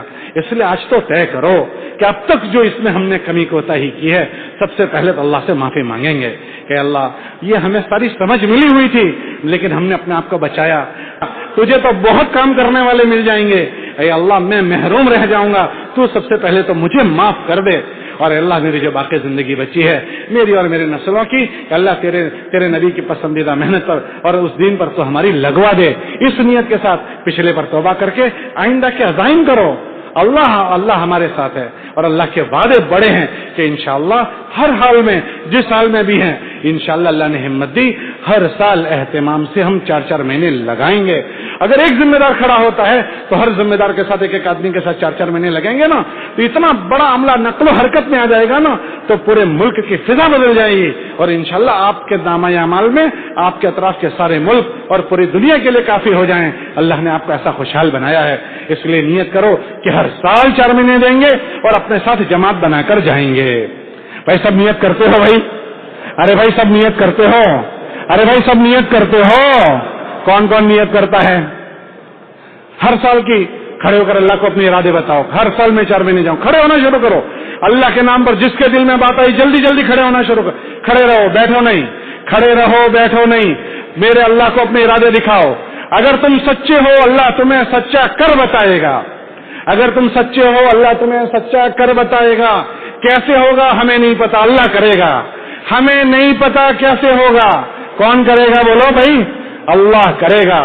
اگر تم سچے ہو اللہ سچا کر کھڑے رہو بیٹھے نہیں. جو کھڑا ہوا وہ بیٹھے نہیں، کھڑے رہو بھائی. کھڑے ہو جاؤ کھڑے ہو جاؤ. جو کھڑا ہوا وہ کھڑا رہے بیٹھے نہیں. اللہ بڑے ہیں، اللہ کی بات بڑی ہے، اللہ کی نسبت پر کھڑا ہونا بڑا ہے.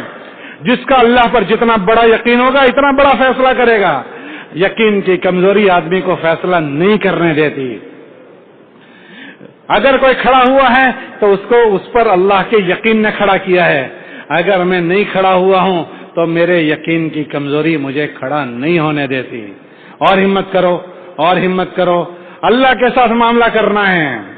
جو اللہ کے ساتھ معاملہ کرے گا اللہ اس کے گمان کے ساتھ اس کے ساتھ معاملہ کریں گے.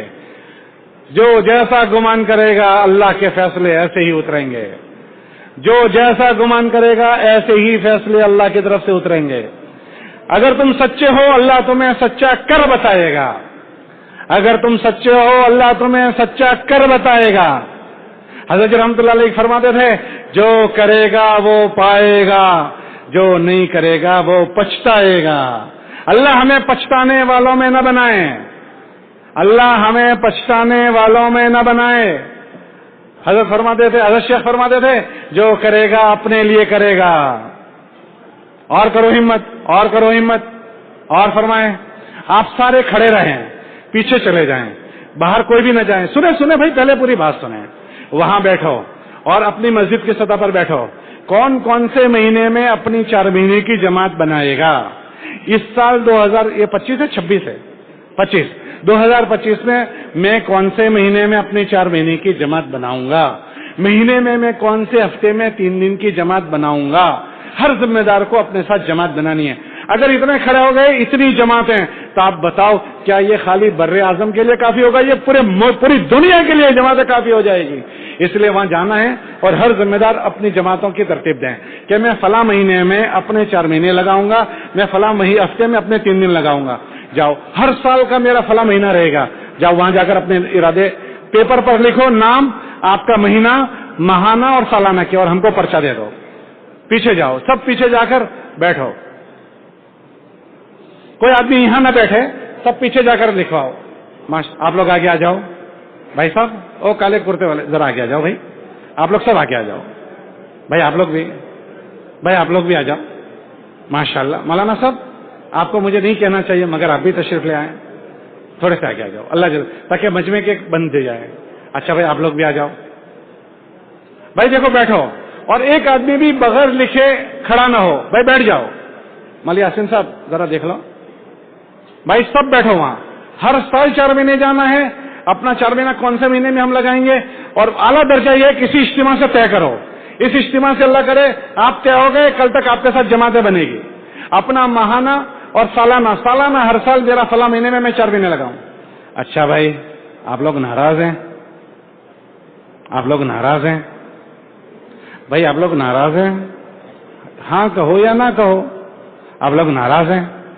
میرا خیال ہے کہ آپ کے دل میں بھی بات تو آ رہی ہوگی. صحیح کہہ رہا ہوں غلط؟ بولو صحیح کہہ رہا ہوں غلط؟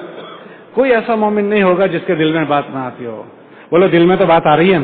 کس کی آ رہی ہے ذرا تو اٹھاؤ. میں تو یہی کہہ رہا تھا کہ سب کے دل میں بات آ رہی ہے، لیکن میں ایسا سمجھ رہا ہوں کچھ نہ کچھ آزار ہوں گے، کچھ مسائل ہوں گے جس کی وجہ سے ارادے کے اظہار کی ہمت نہیں ہو رہی ہے. بولو یہی بات ہے نا؟ ارے بولو بھائی یہی بات ہے نا کہ کوئی مسائل ایسے ہوں گے جس کی وجہ سے ارادے کی ہمت نہیں ہو رہی. میں ایک بات کہوں آپ سے، ایک گزارش کروں آپ سے. مجھے امید ہے کہ آپ تو سال کا چلہ تو ضرور لگاؤ گے، چلہ تو لگاؤ گے انشاءاللہ. کون کون لگائے گا سال کا چلہ؟ ذرا اچھے سے اٹھاؤ، اللہ نے ہاتھ میں تندرستی رکھی ہے تو ایک نیت کر لو کہ اس سال کا جو چلہ لگانے والا ہوں میں اللہ سے مانگوں گا کہ اللہ پاک میری ہر سال کے تو 4 مہینے کی ہمت نہیں ہوئی ہے، لیکن اس سال کا چلہ میں 4 مہینے کی نیت سے شروع کروں گا. اگر میرے اللہ نے میرے 4 مہینے اس سال کروا دیے تو میں 4 مہینے لگاؤں گا، ورنہ چلہ تو ہر حال میں لگاؤں گا. بولو اتنا تو کر سکتے ہو کہ ہر سال اگر ہمت نہیں ہوتی تو اس سال کا جو میں چلہ لگانے والا ہوں اس چلے کو میں 4 مہینے کی نیت سے شروع کروں، اور اللہ میرے اس سال کے 4 مہینے لگوا دے تو میں 4 مہینے لگاؤں گا، ورنہ میں چلہ تو ہر حال میں لگاؤں گا. بولو 4 مہینے کی نیت سے چلہ شروع کر سکتے نہیں کر سکتے؟ تو اتنا سب کرو گے؟ ارے بھائی اتنا سب کرو گے؟ کون کون ہے اتنا کرے گا؟ ذرا اچھے سے اٹھاؤ، ذرا کھڑے بھی ہو جاؤ، ذرا کھڑے بھی ہو جاؤ کہ اس سال کا چلہ میں 4 مہینے کی نیت سے شروع کروں گا. واہ بھائی واہ، واہ بھائی واہ. اور ذرا جلدی جلدی کھڑے ہو جاؤ، جلدی جلدی جلدی جلدی جلدی جلدی. ماشاء اللہ، واہ بھائی واہ، واہ بھائی واہ، واہ بھائی واہ. جو جتنا اللہ کے دین کو عظمت دے گا اتنی ہمت سے کھڑا بھی ہو جائے گا کہ اس سال کا چلہ نہیں، اس سال کا چلہ 4 مہینے کی نیت سے. اس سال کا چلہ بولو کس کی نیت سے؟ بولو بھائی 4 مہینے کی نیت سے. اور کھڑے ہو جاؤ، اور کھڑے ہو جاؤ. اس سال کا چلہ انشاءاللہ ہمارا 4 مہینے کی نیت سے. اور جس کا باقی ہے اگر چلہ وہ تو اللہ سے اسی اجتماع سے مانگو کہ پتہ نہیں میری زندگی رہی نہ رہی، اس اجتماع سے ہی میں سفر کر لوں. ماشاءاللہ ہر مسجد سے جماعت جاری ہے. اور کرو ہمت. اس سال کا چلہ نہیں، اس سال کا چلہ کس کی نیت سے؟ بولو. ارے بھائی بولو نا، 4 مہینے کی نیت سے. ٹھیک ہے انشاءاللہ. اور ہمت کرو، اور ہمت کرو. جس کے دل میں بات آئی وہ اس کا اظہار کرو، جس کے دل میں بات آئی وہ اس کا اظہار کرو. کر لو گے تو پالو گے. اور کھڑے ہو جاؤ، اور کھڑے ہو جاؤ. دیکھو آپ لوگ سب ہمارے بھائی نور کے پاس آ جاؤ. بھائی نور صاحب ذرا اس کو دیکھ لو، وہاں ڈاکٹر صاحب بھی ہیں. ڈاکٹر صاحب بھائی ان سب کے پاس آ جاؤ. اپنے اس سال کا کب اجتماع سے کون کون، اور اس سال کا 4 مہینے چلہ 4 مہینے کی نیت سے جانا ہے. بھائی آپ لوگ آگے آ جاؤ، آپ لوگ بھی آگے آ جاؤ. تھوڑے سے قریب ہو جاؤ. ماشاءاللہ تھوڑے سے قریب ہو جاؤ. اللہ آپ کو جزائے خیر دے. اچھا بھائی آپ لوگ کیا کرو گے؟ اس میں مدرسے سے متعلق حضرات کتنے ہیں؟ جی مدرسے سے متعلق طلبہ یا اساتذہ؟ مجھے پتا ہے آپ کے مولانا صاحب نے مجھے سنایا ہمارے سارے بچے رمضان میں چلے میں جاتے ہیں، اساتذہ کے ساتھ جاتے ہیں. جاتے ہیں نا آپ لوگ؟ ارے بولو نا بھائی نہیں جاتے ہیں. مجھے تو یہ خوشخبری ملی کہ ہمارے مدرسے کے سارے طلبہ اساتذہ کے ساتھ ماشاءاللہ عالمیت کے چلے میں جاتے ہیں. تو آپ تو انشاءاللہ اس میں جاؤ گے نا انشاءاللہ. آپ ہر 15 دن میں 24 گھنٹے لگائیں گے. ہر 15 دن میں بولو 24 گھنٹے، مہینے میں 3 دن نہیں، کیونکہ آپ کی پڑھائی ہے ہر 15 دن میں، ہر 15 دن میں 24 گھنٹے. اور سال کا چلہ. ٹھیک ہے. باقی حضرات آپ لوگ باقی رہ گئے تو آپ لوگ نیت کر لو کہ اللہ سے چلے کو تو ضرور مانگیں گے. مانگو گے انشاءاللہ. کم سے کم چلہ تو جاؤ گے. کون کون چلے میں جائے گا؟ پیچھے جو آرام سے بیٹھے ہیں وہ بھی جاؤ گے. تو اب دیکھو ایسا کرو ان کے پاس جا کر چلہ کب جاؤ گے ذرا لکھوا دو. دیکھو تشکیل والے کھڑے ان کے پاس چلے جاؤ. سب ان کے پاس جاؤ. کھڑے ہو کر جاؤ، کھڑے ہو کر، تاکہ اللہ کو تمہارا کھڑا ہونا پسند آ جائے. ذرا کھڑے ہو کر جاؤ. بھائی کالے کرتے والے بزرگ آپ بھی چلے جاؤ. وہاں سفید والے بھی چلے جاؤ، کالے کرتے والے بھی چلے جاؤ. اور اپنا اس سال کب وقت لگاؤ گے بتاؤ. اللہ ہمت دے اسی اجتماع سے نیتیں کرو، نیکی میں جلدی کرو. بھائی آپ لوگ ناراض ہیں؟ آپ بھی نیت کر لو. جی چلے جاؤ گے؟ چلے میں جاؤ گے؟ جی بنگلہ دیش سے یہاں پہ کہاں سے ہیں؟ پناما سے ہو؟ پناما والے تو ایسے نہیں ہوتے. پناما والے تو بڑے سخی ہوتے ہیں بھائی. جی اور آپ کہاں سے ہیں بھائی؟ اچھا پناما والے ایسے بھی ہوتے جو بیٹھے رہتے ہیں؟ ایسے بھی ہوتے ہیں کہ آپ بھول سے ایسے ہو گئے؟ آپ بھی نیت کر لو اور بھائی ہمت کر لو. بھائی آپ سب لکھا دو، سب کر لو. ماشاءاللہ اللہ توفیق دے، قبول فرمائے.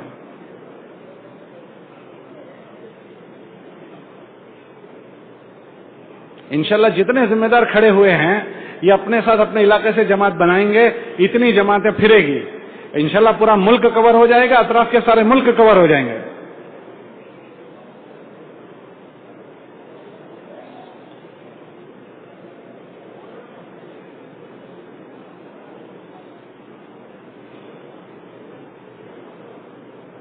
آپ لوگ بھی 24 گھنٹے کی جماعتیں بنا کر اطراف کے دیہات کور کرو،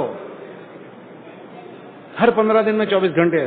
جتنے بچے 16 سال سے اوپر کے ہیں، جس دن ہفتے میں انجمن کی باری ہو وہ مدرسے میں رہیں، اور جس کی باری نہیں ہے وہ جماعت میں جائے۔ جن کی انجمن کی باری ہے وہ انجمن میں رہیں، اور جن کی نہیں ہے وہ جماعت میں جائیں۔ تو ہر مرتبہ 50% جماعت میں، 50% مدرسے میں، تو ہر ایک طالب علم کے مہینے میں 2 بار 24 گھنٹے لگ جائیں گے، برابر ہے؟ اور گشت سے اپنے اطراف کو کور کرو۔ ہم لوگ چھتا مسجد میں ہوتے تھے دیوبند میں، مسجد رشید میں 7 جگہ پر دوسرا گشت کرتے تھے۔ کتنی مسجدوں میں 7 جگہ پر کور کرتے تھے۔ تو آپ اس کی کوشش کرو، ہے نا؟